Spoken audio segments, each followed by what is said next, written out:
ಇನ್ನು ವಾಸ್ತವ ಸಂಖ್ಯೆಗಳು ಪಾಠ ತಗೊಂಡು ಅಂದ್ರ ನಾವು ಅದ್ರೊಳಗ ಯಾವುದೇ ಒಂದು ಸಂಖ್ಯೆಯನ್ನ ಕೊಟ್ರ ಅವಿಭಾಜ್ಯ ಅಪವರ್ತನಗಳಿಂದ ಅದನ್ನ ಅಪವರ್ತಿಸುವಿಕೆ ಅಂತ ಮೆಥಡ್ ಅನ್ನ ಕಲಿಬೇಕಾಗ್ತದ.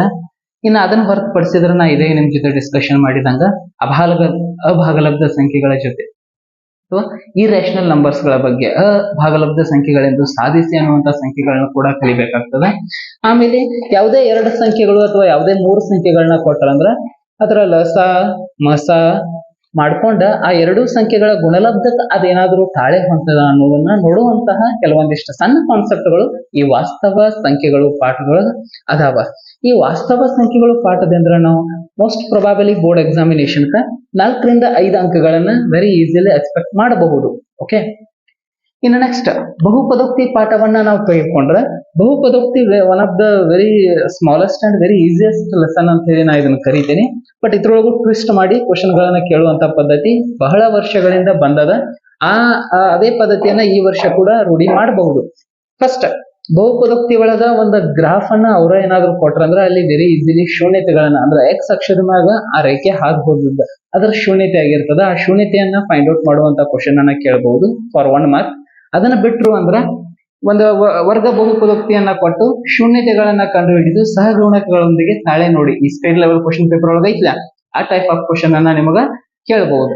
ಶೂನ್ಯತೆಗಳನ್ನ ಕಂಡುಹಿಡಿದು ಸಹಗುಣಕಗಳೊಂದಿಗೆ ತಾಳೆ ನೋಡಿ ಅನ್ನುವಂತಹ ಒಂದು ಪ್ರಶ್ನೆ ಫಾರ್ 3 ಮಾರ್ಕ್ಸ್ 3 ಅಂಕಗಳಿಗೆ ಆ ಪ್ರಶ್ನೆಯನ್ನ ಕೇಳುವಂತ ಚಾನ್ಸಸ್ ಹೆಚ್ಚಿರ್ತದ. ಇನ್ನ ಅಪ್ಲೈ ಹೆಂಗ್ ಮಾಡಬಹುದು ಅಂದ್ರ ಈ ಪ್ರಶ್ನೆಯನ್ನು ನೀವು ನೋಡಿದಾರೆ ಮೊನ್ನೆ ಎಕ್ಸಾಮಿನೇಷನ್ ಸ್ಟೇಟ್ ಲೆವೆಲ್ ಎಕ್ಸಾಮಿನೇಷನ್ ಒಳಗ ಅವರ ಒಂದು ಗ್ರಾಫ್ ಕೊಟ್ಟ ಆ ಗ್ರಾಫ್ ಒಳಗ ಹಾದು ಹೋಗಿರ್ತದ ಒಂದು ನಕ್ಷೆ. ಅಲ್ಲಿ ಶೂನ್ಯತೆಗಳನ್ನ ನೀವು ಫೈಂಡ್ ಔಟ್ ಮಾಡಬಹುದು. It may B -1 or 4 mind ಕೊಟ್ಟಿರೋ ಕ್ವಶನ್ ಅಥವಾ -2 or 2 ಈ ರೀತಿಯಾದಂತಹ ಶೂನ್ಯತೆ ಬರೋ ಹಂಗ ಗ್ರಾಫ್ ಒಳಗ ಅವರ ಮಾರ್ಕ್ ಮಾಡಿರ್ತಾರ.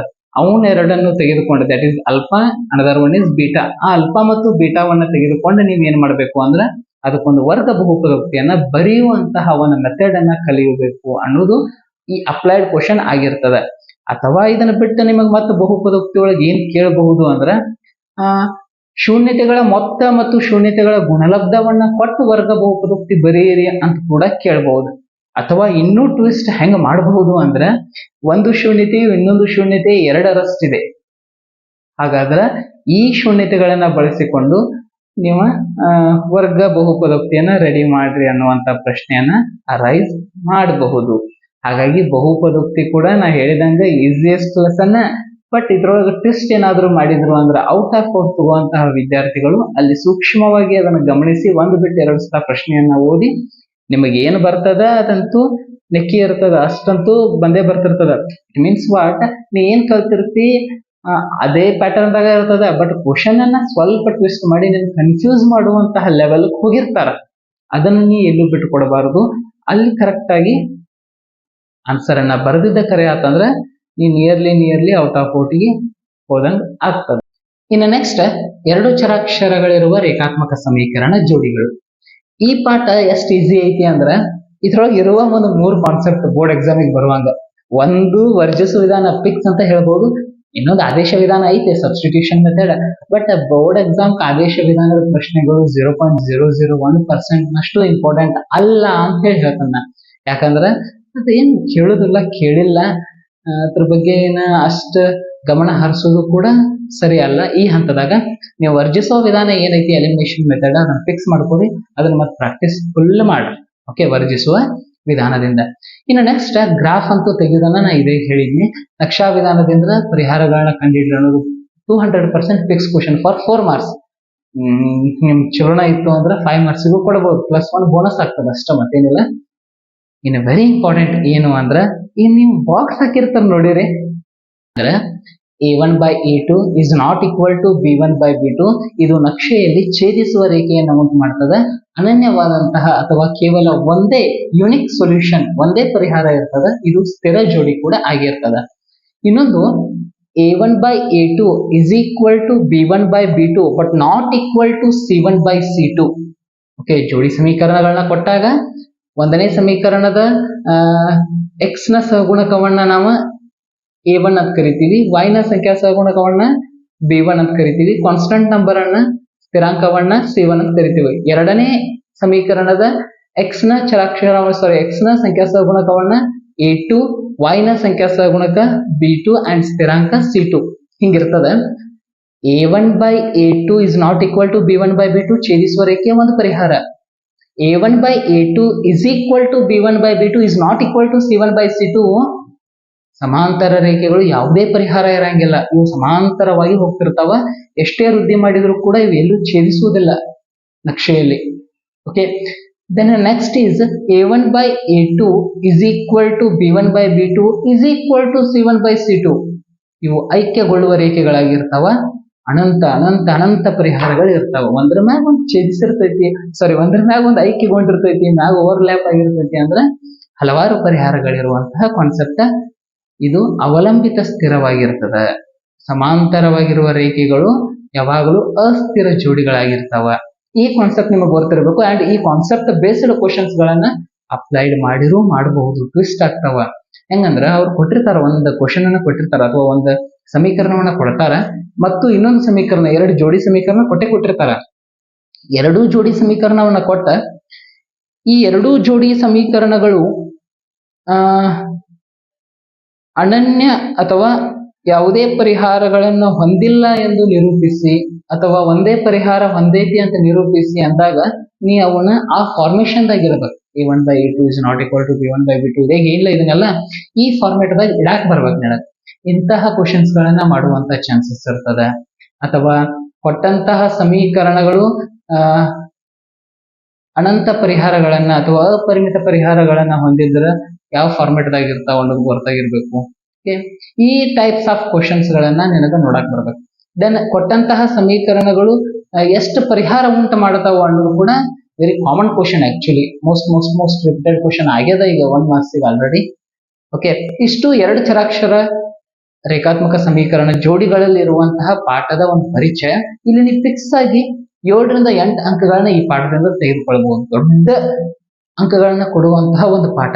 ಯಾಕಂದ್ರ graph already 4 or 5 marks graph ದೊಡ್ಡದಾಗಿ ಬರತೈತಿ ಅಂದ್ರೆ ವರ್ಜಿಸುವ ವಿಧಾನ 2 ಮಾರ್ಕ್ಸ್ ಫಿಕ್ಸ್ ಐತಿ ಅಂದ್ರೆ ಇಲ್ಲೇ 6 to 7 ಮಾರ್ಕ್ಸ್ ಇಲ್ಲೇ ಆಯ್ತು. ಇನ್ ಈ ಬಾಕ್ಸ್ ಓರಿಯೆಂಟೆಡ್ ಕ್ವಶನ್ ಏನಾದ್ರು ಬಂತು ಅಂದ್ರೆ that's your luck actually. 7 to 8 marks ಅನ್ನ ಈ ಫಿಕ್ಸ್ಡ್ ಪಾಠ ಕೊಡ್ತೈತಿ ಅಂದ್ರೆ actually that's one of the best way to get more marks in mathematics. Okay, then ಇದಾದ ಕೂಡಲೇ ಬರೋ ಪಾಠ ವರ್ಗ ಸಮೀಕರಣ. ವರ್ಗ ಸಮೀಕರಣದಾಗ ನಾವ್ ಹೇಳಿದಂಗ ಮೂಲಗಳನ್ನ ಕಂಡುಹಿಡಿದಾಗಿರ್ಬೋದು, ಶೋಧಕಗಳನ್ನ ಕಂಡುಹಿಡಿ. Very importantly out of out ಮಾಡೋರು ಏನ್ ನೋಡ್ಕೋಬೇಕು ಅಂದ್ರೆ ನೀವು 3 ಅಂಕದ ಒಂದು ಅಪ್ಲೈಡ್ ಕ್ವಶನ್ ವರ್ಗ ಸಮೀಕರಣದಾಗ ಬರ್ತದ. ಈಗ ಆಲ್ರೆಡಿ ನಾವು ಸ್ಟೇಟ್ ಲೆವೆಲ್ದಾಗ ಅದು ನೋಡ್ಕೊಂತ ಬರತ್ತವು. ಒಂದು ಕ್ವಶನ್ ಬಂದಿರ್ತದ, ಆ ಕ್ವಶನ್ ಯಾವ ಪ್ಯಾಟರ್ನ್ ದಾಗ ಐತಿ, ಹೆಂಗ್ ಮಾಡ್ಬೇಕು ಅದನ್ನ ಒಂದ್ ಸ್ವಲ್ಪ ಸೂಕ್ಷ್ಮವಾಗಿ ನೋಡ್ಕೊಂಡು ಅಂದ್ರೆ ನಾವು ಅಲ್ಲಿ ಕೂಡ ವೆರಿ ಈಸಿಲಿ ನಾವು ಮಾರ್ಕ್ಸ್ ಅನ್ನ ತೆಗೆದುಕೊಳ್ಬಹುದು. ನಿಮ್ ಒಂದ್ ಹೇಳ್ತಾನೆ ನಾನು, ಇಲ್ಲಿ ಆರ್ ಕ್ವಶನ್ ಬಂದ್ರು ಬರ್ಬೋದು ಅಥವಾ ಕ್ವಶನ್ ಬಂದ್ರು ಅದ ಪಾಠದಾಗ ಬರ್ತೈತಿ, ಅದ ಸೆಂಟೆನ್ಸ್ ಅನ್ನ ತಗೊಂಡು ಬಂದಿರ್ತೈತಿ ವರ್ಗ ಸಮೀಕರಣದ ಸೆಂಟೆನ್ಸ್ ಅನ್ನ. ಇಲ್ಲಿ ಈ ದೂರ ಜವ ಕಾಲಕ್ಕೆ ಸಂಬಂಧಿಸಿದಂತಹ ಪ್ರಶ್ನೆಗಳನ್ನ ಬೇಸ್ಡ್ ಆಗಿ ಇಟ್ಕೊಂಡು ಕ್ವಶನ್ ಅನ್ನ ತೆಗೆಯುವಂತ ಚಾನ್ಸಸ್ ಬಹಳ ಇರ್ತದ. 100ಕ್ಕೆ 80% ಅಂತ ಕರಿಬಹುದು. ಇಲ್ಲ ಅದನ್ನೆಲ್ಲ ಬಿಟ್ಟಿದ್ರು ಅಂದ್ರೆ ಮತ್ತೆ ಎಕ್ಸರ್ಸೈಸ್ ಕ್ವಶನ್ಸ್ ಗಳದಾವ ವೆರಿ ಈಸಿಲಿ. ತನ್ನ ತಾಯಿಯು ಮಗನ ವಯಸ್ಸಿಗಿಂತ 3 ಪಟ್ಟು ಹೆಚ್ಚಾಗಿದ್ದಾಳೆ, ಈ ರೀತಿಯಾದಂತಹ ಸೆಂಟೆನ್ಸ್ ವೈಸ್ ಕ್ವಶನ್ಸ್ ಗಳನ್ನ ಹಾಕುವಂತ ಚಾನ್ಸಸ್ ಇರ್ತದೆ. ಆ ಕ್ವಶನ್ ಏನಾದ್ರೂ ನೀವು ಟಕಲ್ ಮಾಡಿದ್ರಿ ಅಂದ್ರೆ ಆಲ್ಮೋಸ್ಟ್ ನೀವು ಔಟ್ ಆಫ್ ಔಟ್ ನಿಯರ್ ಇದೀರಿ ಅಂತ ಹೇಳಿ ತಿಳ್ಕೊಂಡ್ಬಿಡ್ರಿ. ಯಾಕಂದ್ರೆ ವರ್ಗ ಸಮೀಕರಣದ applied question for 3 marks 200% fixed pattern. Okay, then ಇಷ್ಟು ವರ್ಗ ಸಮೀಕರಣ ಪಾಠದಿಂದ. ವರ್ಗ ಸಮೀಕರಣದಲ್ಲೂ ನೀವು 5 or 6 ಮಾರ್ಕ್ಸ್ ಗಳನ್ನ ಎಕ್ಸ್ಪೆಕ್ಟ್ ಮಾಡಬಹುದು. 5 ರಿಂದ 6 ಅಂಕಗಳನ್ನ ಈ ಪಾಠ ತಂದು ಕೊಡ್ತದ. ಮೋಸ್ಟ್ ವೆರಿ ಇಂಪಾರ್ಟೆಂಟ್ ಪಾಠ ಆಲ್ಸೋ ನಿಮಗ. ಯಾಕಂದ್ರೆ ಮುಂದೆ PUC ಹುಡ್ಕೊಂಡು ಕ್ವಾಡ್ರಾಟಿಕ್ ಇಕ್ವೇಶನ್ಸ್ ಅಂತ ಹೇಳಿ ನಿಮಗೆ ಇದು ಕೈ ಹಿಡಿತದ PUC ಸೈನ್ಸ್ ಮಾಡಿದ್ರ. ಗೆಲಿಲಿಯೋ ಒಂದು ಕಡೆ ಹೇಳ್ತಾನು, ಗಣಿತವು ದೇವರು ಮಾತನಾಡುವ ಭಾಷೆ. ಎಷ್ಟ ಅರ್ಥದ ನೋಡ್ರಿ. ದೇವರು ಸಂವಹನ ಮಾಡುವಂತಹ ಒಂದು ಶ್ರೇಷ್ಠ ಭಾಷೆ, ದೇವರ ಮಾತೃಭಾಷೆ ಗಣಿತ ಅಂತೇಳಿ ಹೇಳ್ತಾರ. ಓಕೆ, ಎಸ್ ಈ ಗಣಿತದ ಪರೀಕ್ಷೆ ಬರೆಯತಾರಿ ಅಂದ್ರ ದೇವ್ರ ಜೊತೆ ಡೈರೆಕ್ಟ್ ಆಗಿ ಸಂವಹನ ಮಾಡಿದಂಗ ಇದೆ. ಆಕ್ಚುಲಿ ದೇವ್ರ ಜೊತೆ ನೀವು ಕನೆಕ್ಟ್ ಆದಂಗ. ಓಕೆ, ಹಾಗಾದ್ರ ನೆಕ್ಸ್ಟ್ ಪಾಠ ನೋಡೋದು ಸಮಾಂತರ ಶ್ರೇಣಿಗಳು.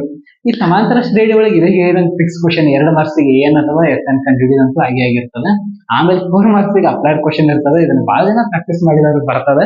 ಸುಮ್ಮನೆ ಸರ್ ಇವತ್ತು ನಿಮ್ ವಿಡಿಯೋ ನೋಡಿ ನಾಳೆ ಅಪ್ಲೈಡ್ ಕ್ವಶನ್ ಬಿಡಿಸಬಹುದು ಅನ್ನೋದು ಅಂದ್ರೆ ಬೇಡ.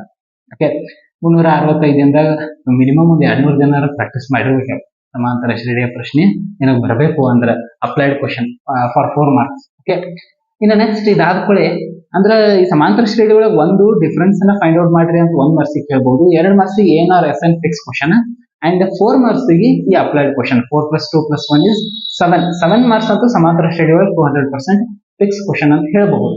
ಓಕೆ, ಇನ್ನು ನೆಕ್ಸ್ಟ್ ತ್ರಿಭುಜ ಒಳಗ ತ್ರಿಭುಜ ಪಾಠ ಕೂಡ ವೆರಿ ಈಸಿ. ನಾ ಹೇಳಿದಂಗ ಪ್ರಮೇಯ ಒಂದು ಫಿಕ್ಸ್ ಇರ್ತದ. 2 ಪ್ರಮೇಯದ ಇರುವ ಥೇಲ್ಸ್ನ ಪ್ರಮೇಯ ಒಂದ, ಕೋನ ನಿರ್ಧಾರಕ ಗುಣ ಪ್ರಮೇಯ ಒಂದ. 2ರೊಳಗೆ ಒಂದು ಮಾಡಿದೆ ಅಂದ್ರೆ ಮುಗ್ದ ಹೋಗ್ಲ. ಓಕೆ, ನಿರೂಪಣೆ ಬರಿಬೇಕು, ದತ್ತ ಬರಿಬೇಕು, ಸಾಧನೀಯ ಬರಿಬೇಕು, ರಚನೆ ಮಾಡ್ಕೋಬೇಕು, ಸಾಧನೆ ಮಾಡ್ಬೇಕು. 1-2 ದಿನ ಕುಂತು ಪ್ರಾಕ್ಟೀಸ್ ಮಾಡಿದೆ ಅಂದ್ರೆ ಮುಗಿತೋಪ. ನೆಕ್ಕಿ 200% ನಿನಗ ಎಕ್ಸಾಮ್ದಾಗ ಇರ್ತದ. ಓಕೆ, ಇನ್ನ 2 ಮಾರ್ಕ್ಸಿಗೆ ಒಂದು ತ್ರಿಭುಜದ ಮೇಗಿನ ಪ್ರಶ್ನೆ ಬರ್ತದೆ. ಅದೊಂದು ಸ್ವಲ್ಪ ಅದು ಕೂಡ ನಾ ಹೇಳ್ದಂಗಿದೆ, ಪ್ರಾಕ್ಟೀಸ್ ಮಾಡಿದವರು ಬರ್ತದೆ. ಅದ ಥೇಲ್ಸ್ನ ಪ್ರಮೇಯವನ್ನ ಆಧಾರ ಇಟ್ಕೊಂಡ್ರೆ ಬರ್ತದೆ, ಅಥವಾ ಕೋನ ನಿರ್ಧಾರಕ ಪ್ರಮೇಯವನ್ನ ಆಧಾರ ಇಟ್ಕೊಂಡ್ರೆ ಬರ್ತದೆ. ಈ 2 ಪ್ರಮೇಯದ ಒಂದು ಅವಲಂಬಿತ ಒಂದು ಕ್ವಶನ್ 2 ಮಾರ್ಕ್ಸ್ ಇರ್ತದೆ. ಅದೇನು ಅಷ್ಟು ಟಫ್ ಏನಲ್ಲ, ವೆರಿ ಈಸಿ ಕ್ವಶನ್. ನೀವು ನೋಡಿದ ಕೂಡ ಬಿಡಿಸಬಹುದು. ಸ್ವಲ್ಪ ಅದ್ರ ಬಗ್ಗೆ ಜ್ಞಾನ ಇರಬೇಕು, ಸಮರೂಪಿ ಮಾಡ್ಕೊಳಕ್ ಬರಬೇಕು, ತ್ರಿಭುಜಗಳನ್ನ ಹೊಳ್ಯಾಡಿಸಿ ಕರೆಕ್ಟ್ ಆಗಿ ಇಟ್ಕೊಳಕ್ ಬರಬೇಕು. ಇನ್ ಕೆಲವೊಂದಿಷ್ಟು ಕಾನ್ಸೆಪ್ಟ್ ಗಳನ್ನ ನೀವು ಮಾಡ್ಕೊಂಡಿ ಅಂದ್ರೆ ಆ ಪ್ರಶ್ನೆಯನ್ನು ಕೂಡ ವೆರಿ ಈಸಿಲಿ ಬಿಡಿಸಬಹುದು. ಇನ್ನು ಲಾಸ್ಟ್ ಪಾಠ ಭಾಗ 1ರಾಗ ಯಾವುದು ಅಂದ್ರೆ ದಟ್ಸ್ ನಿರ್ದೇಶಾಂಕ ರೇಖಾಗಣಿತ. ಆಕ್ಚುಯಲ್ ಆಗಿ ಮೈ ಫೇವ್ರೇಟ್ ಲೆಸನ್. ಬಹಳ ಈಸಿ ಅದ, ಬಟ್ ಕೆಲವೊಂದಿಷ್ಟು ಕಡೆ ಅದ್ರ ಟಫ್ನೆಸ್ ಲೆವೆಲ್ ಅನ್ನ ಅವ್ರು ಬಹಳ ಚಂದಂಗಿನ ತೋರಿಸ್ತಾರೆ. ಭಾರಿ ಚಂದ ಅಪ್ಲೈಡ್ ಮಾಡಿ ಟಫ್ ಐತಿ ಅಂತೇಳಿ ಹೇಳ್ತಾರೆ, ನಮಗೆ ಹೇಳೋ ಪ್ರಯತ್ನ ಮಾಡ್ತಾರೆ. ಹಾಗಾದ್ರೆ ಇರುವ 5 ಕಾನ್ಸೆಪ್ಟ್ಗಳು: ಒಂದು ಮೂಲ ಬಿಂದುವಿನಿಂದ ದೂರ ಫೈಂಡ್ ಔಟ್ ಮಾಡುವ, ಅಕ್ಷಗಳಿಂದ ದೂರ ಫೈಂಡ್ ಔಟ್ ಮಾಡುವ, ಎಕ್ಸ್ ಅಕ್ಷದಿಂದ ಅಥವಾ ವೈ ಅಕ್ಷದಿಂದ ದೂರಗಳನ್ನ ಫೈಂಡ್ ಔಟ್ ಮಾಡುವಂತ 1 ಮಾರ್ಕ್ಸ್ ಕ್ವಶನ್ಸ್ಗಳು ಇವೆರಡು. ಇನ್ನೊಂದು ದೂರ ಸೂತ್ರ ಹಚ್ಚಿ 2 ಬಿಂದುಗಳ ನಡುವಿನ ದೂರವನ್ನ ಫೈಂಡ್ ಔಟ್ ಮಾಡುವ ಫಾರ್ 2 ಮಾರ್ಕ್ಸ್ ಕ್ವಶನ್. ಇನ್ನೊಂದು ಕಾನ್ಸೆಪ್ಟ್ ಮಧ್ಯ ಬಿಂದುವನ್ನ ಫೈಂಡ್ ಔಟ್ ಮಾಡೋದು. ಅಂದ್ರೆ ಒಂದು ಬಿಂದುವಿನಿಂದ ಇನ್ನೊಂದು ಬಿಂದುವಿಗೆ ರೇಖೆಯನ್ನ ಎಳೆದು ಅಂದ್ರೆ ಏನು ಮಿಡ್ ಪಾಯಿಂಟ್ ಬರ್ತದ, ಮಧ್ಯ ಬಿಂದು ಬರ್ತದ, ಅದನ್ನ ಫೈಂಡ್ ಔಟ್. ಅದು ಕೂಡ ವೆರಿ ಈಸಿ ಫಾರ್ಮುಲಾ ಅದ. ಫಾರ್ಮುಲಾ ಆಮೇಲೆ ಹೇಳ್ಕೊತ ಹೋಗ್ತಾನೆ. ಓಕೆ, ಮಧ್ಯ ಬಿಂದು ಫಾರ್ಮುಲಾ ಹಚ್ಚಿ ಮಧ್ಯ ಬಿಂದುವನ್ನ ಫೈಂಡ್ ಔಟ್ ಮಾಡೋದ. ಇನ್ನೊಂದು ಭಾಗ ಪ್ರಮಾಣದ ಸೂತ್ರ, ಅಂದ್ರೆ ರೇಷೋದಾಗ ಕಟ್ ಮಾಡೋದು ರೇಖೆಯನ್ನ. 2:3, 5:2, 1:2 ಹಿಂಗ ರೇಷೋದಾಗ, ರೇಷೋ ಮೀನ್ಸ್ ಅನುಪಾತದಾಗ ರೇಖೆಯನ್ನ ಕಟ್ ಮಾಡೋದು. Okay, I repeat once. ಮೂಲ ಬಿಂದುವಿನಿಂದ ದೂರ ಕಂಡುಹಿಡಿದ ಇದಕ್ಕೊಂದು ಫಾರ್ಮುಲಾ ಅದ. √(x² + y² ಇಟ್ಟಿ ಅಂದ್ರ ಒಂದು ನಿರ್ದೇಶಾಂಕ ಕೊಟ್ಟಿರ್ತಾನೆ. ಫಾರ್ ಎಕ್ಸಾಂಪಲ್ ಕ್ವಶನ್ ಹೆಂಗ್ ಬರ್ತದಂದ್ರ 3,2 ಈ ನಿರ್ದೇಶಾಂಕ ಮೂಲ ಬಿಂದುವಿನಿಂದ ಎಷ್ಟು ದೂರದಾಗ ಐತಿ, ಅಥವಾ ಒರಿಜಿನ್ ಪಾಯಿಂಟ್, ಮೂಲ ಬಿಂದುವಿಗೆ ಒರಿಜಿನ್ ಪಾಯಿಂಟ್ ಅಂತ ಕರೀತಾರೆ. ಎಷ್ಟು ದೂರದಾಗ ಐತಿ ಅಂತ ಇಂಗ್ಲಿಷ್ ಮೀಡಿಯಂದವ್ರು ಇಂಗ್ಲಿಷ್ ಕೇಳಿರ್ತಾರ. ಅವಾಗ ನೀನ ಈಗ 3,2 ಅಥವಾ 0,2 ಏನೇ ನಂಬರ್ ಇಟ್ಟಿರ್ದ 3,2 ಅಂತ ಅನ್ಕೊಂಡು 3,2 3 is x1 or x2 is y, xy. ಇದನ್ನ ನೀ ಏನ್ ತಗೊಂಡ್ ಏನ್ ಮಾಡ್ಬೋದು ಅಂದ್ರೆ ಫಾರ್ಮುಲಾ ಹಚ್ಬಹುದು. √(x² + y²). This is formula for distance from the origin, ಅಂದ್ರೆ ಮೂಲ ಬಿಂದುವಿನಿಂದ ಇರುವಂತಹ ದೂರಕ್ಕ ಫಾರ್ಮುಲಾವನ್ನ ಫೈಂಡ್ ಔಟ್ ಮಾಡಬಹುದು. ಒಂದು ಮೂಲ ಬಿಂದುವಿನಿಂದ ದೂರ ಕಂಡುಹಿಡಿಯುವಂತಹ ಫಾರ್ಮುಲಾ. ಇನ್ನೊಂದು ಅಕ್ಷಗಳಿಂದ ದೂರ ಕಂಡುಹಿಡಿಯುದು. ಎಕ್ಸ್ ಅಕ್ಷದಿಂದ ಎಷ್ಟು ದೂರ ಐತಿ, ವೈ ಅಕ್ಷದಿಂದ ಎಷ್ಟು ದೂರ ಐತಿ, ಪಾಯಿಂಟ್ ಕೊಟ್ಟಂತ ಪಾಯಿಂಟ್ ಅವ್ರು ಕೊಟ್ಟಿರ್ತಾರ. ಫಾರ್ ಎಕ್ಸಾಂಪಲ್ 3,2 ನ ಕೊಟ್ಟಾರ ಅಂತ ತಿಳ್ಕೊರಿ. ಇದು ಎಕ್ಸ್ ಅಕ್ಷದಿಂದ ಎಷ್ಟು ದೂರ ಐತಿ, ಎಕ್ಸ್ ಅಕ್ಷದಿಂದ ಎಷ್ಟು ದೂರ ಐತಿ ಅಂದಾಗ ನಾವು ವಾಯ್ ಅನ್ನ ನೋಡ್ಬೇಕು. ಅಂದ್ರೆ ಕೊಟ್ಟಂತ ನಿರ್ದೇಶಾಂಕದಾಗ ವಾಯ್ ನೋಡ್ಬೇಕು. 3,2 ಕೊಟ್ಟಾರ ಅಂದ್ರೆ 2 ಅನ್ನೋದು ವಾಯ್, ಅಂದ್ರೆ ಎಕ್ಸ್ ಅಕ್ಷದಿಂದ 2 ಮಾನಗಳಷ್ಟು ಅದು ದೂರ ಐತಿ ಅನ್ನೋದು. ಇಲ್ಲ ವಾಯ್ ಅಕ್ಷದಿಂದ ಈ ನಿರ್ದೇಶಾಂಕ ಎಷ್ಟು ದೂರ ಐತಿ ಅಂದಾಗ ನಾವೇನ್ ನೋಡ್ಬೇಕು, ಎಕ್ಸ್ ನ ಮಾನವನ್ನ ನೋಡ್ಬೇಕು ಕ್ವಶನ್ದಾಗ. ಅದ್ರ ಉತ್ತರ ಆಗಿರ್ತಾರೆ. ಒಂದ್ ವೇಳೆ ನಿರ್ದೇಶಾಂಕದಾಗ ಮೈನಸ್ ಗಳು ಇದ್ದು ಅಂದ್ರೂ ಕೂಡ ನಾವು ದೂರವನ್ನ ಫೈಂಡ್ ಔಟ್ ಮಾಡುವಾಗ ಮೈನಸ್ ಅನ್ನ ಯೂಸ್ ಮಾಡಬಾರ್ದು, ಪ್ಲಸ್ ಅನ್ನ ಯೂಸ್ ಮಾಡಿನ ಬರಿಬೇಕು. This is trick, understand? ಹಾಗಾಗಿ ನಿರ್ದೇಶಾಂಕ ರೇಖಾಗಣಿತದ ಇನ್ನೊಂದು ಮಾರ್ಕಸ್ ಅನ್ನ ನೀವು ಈಸಿಯಾಗಿ ಪಡಿಬಹುದು. ದೆನ್ ನೆಕ್ಸ್ಟ್ ಮಧ್ಯ ಬಿಂದುವನ್ನ ಫೈಂಡ್ ಔಟ್ ಮಾಡ್ರಿ, ಅಥವಾ ಫಸ್ಟ್ ದೂರ ಸೂತ್ರವನ್ನ ಫೈಂಡ್ ಔಟ್ ಮಾಡ್ರಿ ಅಂತ ಕೇಳ್ತಾನ. ಯಾವುದೇ 2 ನಿರ್ದೇಶಾಂಕ ಕೊಡ್ತಾನ. ಇಟ್ ಮೀನ್ಸ್ 5,3 ಮತ್ತು 3,4 ಎನಿ ಕೋಆರ್ಡಿನೇಟ್ಸ್ ಯಾವುದೇ ನಿರ್ದೇಶಾಂಕ ಕೊಟ್ಟರು ನೀವು ತಲೆ ಕೆಡಿಸ್ಕೋಬೇಡ್ರಿ. ಪ್ಯಾಟರ್ನ್ ಅಷ್ಟ ನೋಡ್ಕೊತ ಹೋಗ್ರಿ. ಲೆಕ್ಕಗಳನ್ನ ಹೊಳಿಸಿರ್ತಾರ ಅವ್ರ. It may be minus or plus or minus ತಾವು ಇರಬಹುದು. ಯಾವುದೇ ಎರಡು ನಿರ್ದೇಶಾಂಕಗಳ ನಡುವಿನ ದೂರ ಎಷ್ಟು ಅಂತ ಕೊಡ್ತಾರೋ ದಟ್ ಫಾರ್ಮುಲಾ ನೀವು ಡಿ ಫಾರ್ಮುಲಾ ಡಿಸ್ಟೆನ್ಸ್ ಫಾರ್ಮುಲಾವನ್ನು ಹಚ್ಚಬೇಕು. D is equal to root of x2 minus x1 whole square plus y2 minus y1 whole square. ಈ ಫಾರ್ಮುಲಾ ಹಚ್ಚುವುದರ ಮೂಲಕ ದೂರ ಸೂತ್ರವನ್ನ ವೆರಿ ಈಸಿಲಿ ನೀವು ಕ್ಲಿಯರ್ ಮಾಡಬಹುದು. ಅಲ್ಲಿ ಕೆಳಗೆ ಬಂದಾಗ ಈಗ ರೂಟ್ ದಾಗ ಬಂದ ರೂಟ್ 25 ರೂಟ್ 16 ರೂಟ್ 64 ಹಿಂಗೇನಾದ್ರು ಬಂದ್ರೆ ರೂಟ್ ತೆಗೆದು ನೀವು ಬರೀತೀರಿ, ಕೆಳಗೆ ಮಾನಗಳು ಅಂತೇಳಿ ಬರೀಬೇಕು. ಇಲ್ಲಾಂದ್ರೆ ಯೂನಿಟ್ ಹಾಕಿಲ್ಲ ಅಂತೇಳಿ ಅರ್ಧ ಮಾರ್ಕ್ಸ್ ತೆಗುವಂತ ಚಾನ್ಸಸ್ ಇರ್ತದೆ. ಇನ್ನು ನೆಕ್ಸ್ಟ್ ಕೆಲವೊಂದಿಷ್ಟು ಇನ್ನ ರೂಟ್ಗಳು ಬರ್ತಾವ. ಫಾರ್ ಎಕ್ಸಾಂಪಲ್ ರೂಟ್ 18 ಬಂತು ಅಂತ, ಅಥವಾ ರೂಟ್ 50 ರೂಟ್ 50 ಬಂತು ಅಂದ್ರೆ ಈ ರೂಟ್ 50 ಐತೆ ಅದನ್ನ ನಾವು ಡಿವೈಡ್ ಮಾಡಬಹುದು. ಅಂದ್ರೆ ಅದನ್ನ ಏನ್ ಮಾಡಬಹುದು, ಬಿಡಿಸಿ ಬರಿಬಹುದು. 25 ಇಂಟು 2 ಅಂತ ಬರಿಬಹುದು. ಮತ್ತೆ ರೂಟ್ 25 ನ ತೆಗೆದು ಹೊರಗೆ ಬರಿಬಹುದು. 5 ರೂಟ್ 2 ಅಂತ ಬರೆಯೋದು ಬಹಳ ಚಲೋ ಅಂತ ನಾ ಹೇಳ್ತೇನೆ. ಯಾಕಂದ್ರೆ simplification method is very important in mathematics. ಬಂದಂತಹ ರೂಟ್ ಸಿಂಪ್ಲಿಫೈಡ್ ಆತು ಮಾಡ್ರೆ, ಇಲ್ಲಾಂದ್ರೆ ಹಂಗ ಇಡ್ರಿ, ಬ್ಯಾಡ ಅನ್ನಂಗಿಲ್ಲ. ಸಿಂಪ್ಲಿಫೈ ಆಗುವಂಗಿತ್ತು ಮಾಡುವಂಗಿತ್ತು ಅಂದ್ರೆ ಅದನ್ನ ಇನ್ನ ಸಿಂಪ್ಲಿಫಿಕೇಶನ್ ಫಾರ್ಮೇಶನ್ ದಾಗ ಇಟ್ಟು ಮಾಡೋದು ಬಹಳ ಉತ್ತಮ. ಈ ನಿರ್ದೇಶಾಂಕ ರೇಖಾಗಣಿತದ ದೂರ ಸೂತ್ರ ಕಂಡುಹಿಡಿಯುವ ವೆರಿ ಇಂಪಾರ್ಟೆಂಟ್. ಇನ್ನು ನೆಕ್ಸ್ಟ್ ಮಧ್ಯ ಬಿಂದು ಸೂತ್ರವನ್ನ ಫೈಂಡ್ ಔಟ್ ಮಾಡಕ್ಕೆ ಅಂದ್ರೆ ಈ ಕಾರ್ಟೇಶಿಯನ್ ಸಮತಲದಲ್ಲಿ ಎರಡು ಪಾಯಿಂಟ್ ಒಂದು ರೇಖೆ ಎಳೆದ ಅದನ್ನ ಬರಬ್ಬರ್ ಮಿಡ್ ಪಾಯಿಂಟ್ ಎಲ್ಲಿ ಅಂತ ಫೈಂಡ್ ಔಟ್ ಮಾಡ್ರಿ ಅನ್ನುವಂತ ಪ್ರಶ್ನೆಗಳಿವು. ಮಧ್ಯ ಬಿಂದು ಅಂದ್ರ ಅಲ್ಲೊಂದು ನಾವು ಫಾರ್ಮುಲಾವನ್ನ ವೆರಿ ಈಸಿಲಿ ಯೂಸ್ ಮಾಡಬಹುದು. x1 plus x2 divided by 2, y1 plus y2 divided by 2. ಆ ಫಾರ್ಮುಲಾ ಯೂಸ್ ಮಾಡ್ಕೊಂಡು ನಾವು ಮಧ್ಯ ಬಿಂದು ಎರಡು ನಿರ್ದೇಶಾಂಕ ಕೊಟ್ಟಾನಂದ್ರೆ ಫಸ್ಟ್ ನಿರ್ದೇಶಾಂಕದ ಫಸ್ಟ್ ಪದ x1 ನ, ಎರಡನೇ ಪದ y1 ನ, ಎರಡನೇ ನಿರ್ದೇಶಾಂಕದ ಒಂದನೇ ಪದ x2, ಎರಡನೇ ಪದ y2. ಇಷ್ಟೇ, ಮತ್ತೇನಿಲ್ಲ ಅದ್ರೊಳಗೆ ಅಂತ ದೊಡ್ಡ ರಾಕೆಟ್ ಸೈನ್ಸ್ ಅಂತೂ ಏನೂ ಇಲ್ಲ ಮ್ಯಾಥಮೆಟಿಕ್ಸ್ ಒಳಗೆ. 10th mathematics one of the easiest subject according to me. ಭಾಳ ಅಂದ್ರೆ ಭಾಳ ಈಸಿ ಅದ. ಯಾಕ ನೀವು ಟಫ್ ಅನ್ಕೋತಿರು, ಇನ್ನು ಸಣ್ಣವಿದ್ದಾಗಿಂತ ಗಣಿತ ಟಫ್ ಅನ್ಕೋತ ಬಂದಿರು, ದೇವ್ರ ಬೆತ್ತಿದ ಮಾತು. ಓಕೆ, ಆಕ್ಚುಯಲ್ ಆಗಿ ಬಹಳ ಈಸಿಯೆಸ್ಟ್ ಸಬ್ಜೆಕ್ಟ್ ಅನ್ನ ನೀವು ನಾಳೆ ಎಕ್ಸಾಮ್ ಬರೆಯಕ್ ಹೊಂಟಿದ್ರಿ. ಫಸ್ಟ್ ಆಫ್ ಆಲ್ ನಿಮ್ಗೆ ಎಲ್ಲರಿಗೂ ಆಲ್ ದ ಬೆಸ್ಟ್ ಅನ್ನ ಕೂಡ ಹೇಳ್ತಾನ ಈ ಸಂದರ್ಭದಲ್ಲಿ. ನೀವೆಲ್ಲರೂ ಪಾಸ್ ಆಗ್ತೀರಿ, ನನ್ನ ಪ್ರಕಾರ ಎಲ್ಲರೂ ಪಾಸ್ ಆಗ್ಬಹುದು. ಅಂತ ಪರೀಕ್ಷೆ ಇದೆ ಅಥವಾ ಅಂತಹ ಪ್ರಶ್ನೆ ಪತ್ರಿಕೆ ಇರ್ತದೆ. ಯಾಕಂದ್ರೆ ಫಿಕ್ಸ್ ಕ್ವಶನ್ಗಳು ಇದೆ. ನಿಮ್ ಜೊತೆ ಡಿಸ್ಕಷನ್ ಮಾಡಿದಂಗ 35 ಮಾರ್ಕ್ಸ್ ನಿನಗೆ ಡೈರೆಕ್ಟ್ ಲೀಕ್ ಆದಂಗ. ಓಕೆ, ಇದನ್ನ ಮತ್ತೆ ಗೌರ್ಮೆಂಟ್ ದವ್ರದ್ದು ನೋಡಿ ಮತ್ತೆ ಲೀಕ್ ಮಾಡಾತಿರೋಣ ಅನ್ಬೇಡ್ರಿ. ಲೀಕ್ ಆದಂಗ ಇರುವಂತಹ ಪ್ರಶ್ನೆ ಪತ್ರಿಕೆನ ನಮ್ ಮುಂದೆ ಬರಾತದ. ಇನ್ನು ಮತ್ತೆ ಅದಕ್ಕೆ ನಾವು ತಲೆ ಕೆಡಿಸ್ಕುವಂತ ಒಂದು ಪರಿಕಲ್ಪನೆ ಹೋಗ್ತೀವೋ ನನಗಂತೂ ತಿಳಿಯಂಗಿಲ್ಲ. ಓಕೆ, ಇಷ್ಟ ನಿರ್ದೇಶಾಂಕ ರೇಖಾಗಣಿತ ಪಾಠದಿಂದ ಇನ್ನೊಂದು ವೆರಿ ಇಂಪಾರ್ಟೆಂಟ್ ಭಾಗ ಪ್ರಮಾಣದ ಸೂತ್ರ ಅಂದ್ರೆ 2:3. ಇವೆಲ್ಲ ಡೈರೆಕ್ಟ್ ಕ್ವಶನ್ ಬಗ್ಗೆ ಮಾತಾಡತಾನೆ. ಇಂಡೈರೆಕ್ಟ್ ಅಥವಾ ಅಪ್ಲಿಕೇಬಲ್ ಕ್ವಶನ್ ಅಥವಾ ಟ್ವಿಸ್ಟ್ ಕ್ವಶನ್ಸ್ 200% ಎಕ್ಸಾಮಿನೇಷನ್ ಕೇಳಬಹುದು. ಒಂದು ಡೈರೆಕ್ಟ್ ಕ್ವಶನ್ ದೂರ ಸೂತ್ರ ಹಾಕಿರಂದ್ರೆ ಇಂಡೈರೆಕ್ಟ್ ಕ್ವಶನ್ ಅಥವಾ ಅಪ್ಲಿಕೇಬಲ್ ಕ್ವಶನ್ ಅನ್ನ ನಿಮಗೆ 3 ಮಾರ್ಕ್ಸ್ ಒಳಗೆ ಇಟ್ಟಿರ್ತಾನೆ. ಈ ಹೋದ ಸಲ ರಾಜ್ಯಮಟ್ಟದ ಪರೀಕ್ಷೆ ಒಳಗೆ ಬಂದಿತ್ತು ನೋಡ್ರಿ.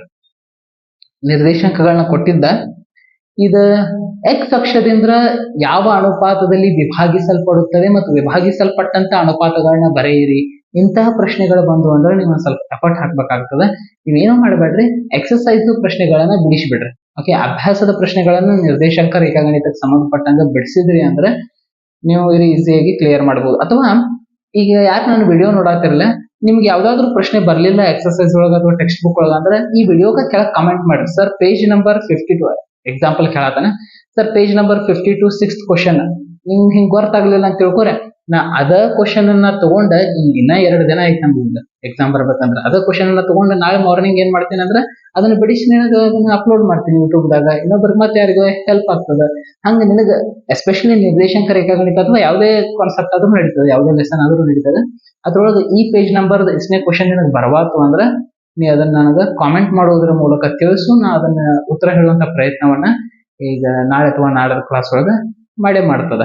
ಓಕೆ, ಇಷ್ಟೊಂದು ನಿರ್ದೇಶಾಂಕ ರೇಖಾಗಣಿತದ ಕಾನ್ಸೆಪ್ಟ್ ವೆರಿ ಈಸಿ ಪಾಠ. ಒಟ್ಟ ವರಿ ಆಗಕ್ ಹೋಗ್ಬೇಡ್ರಿ.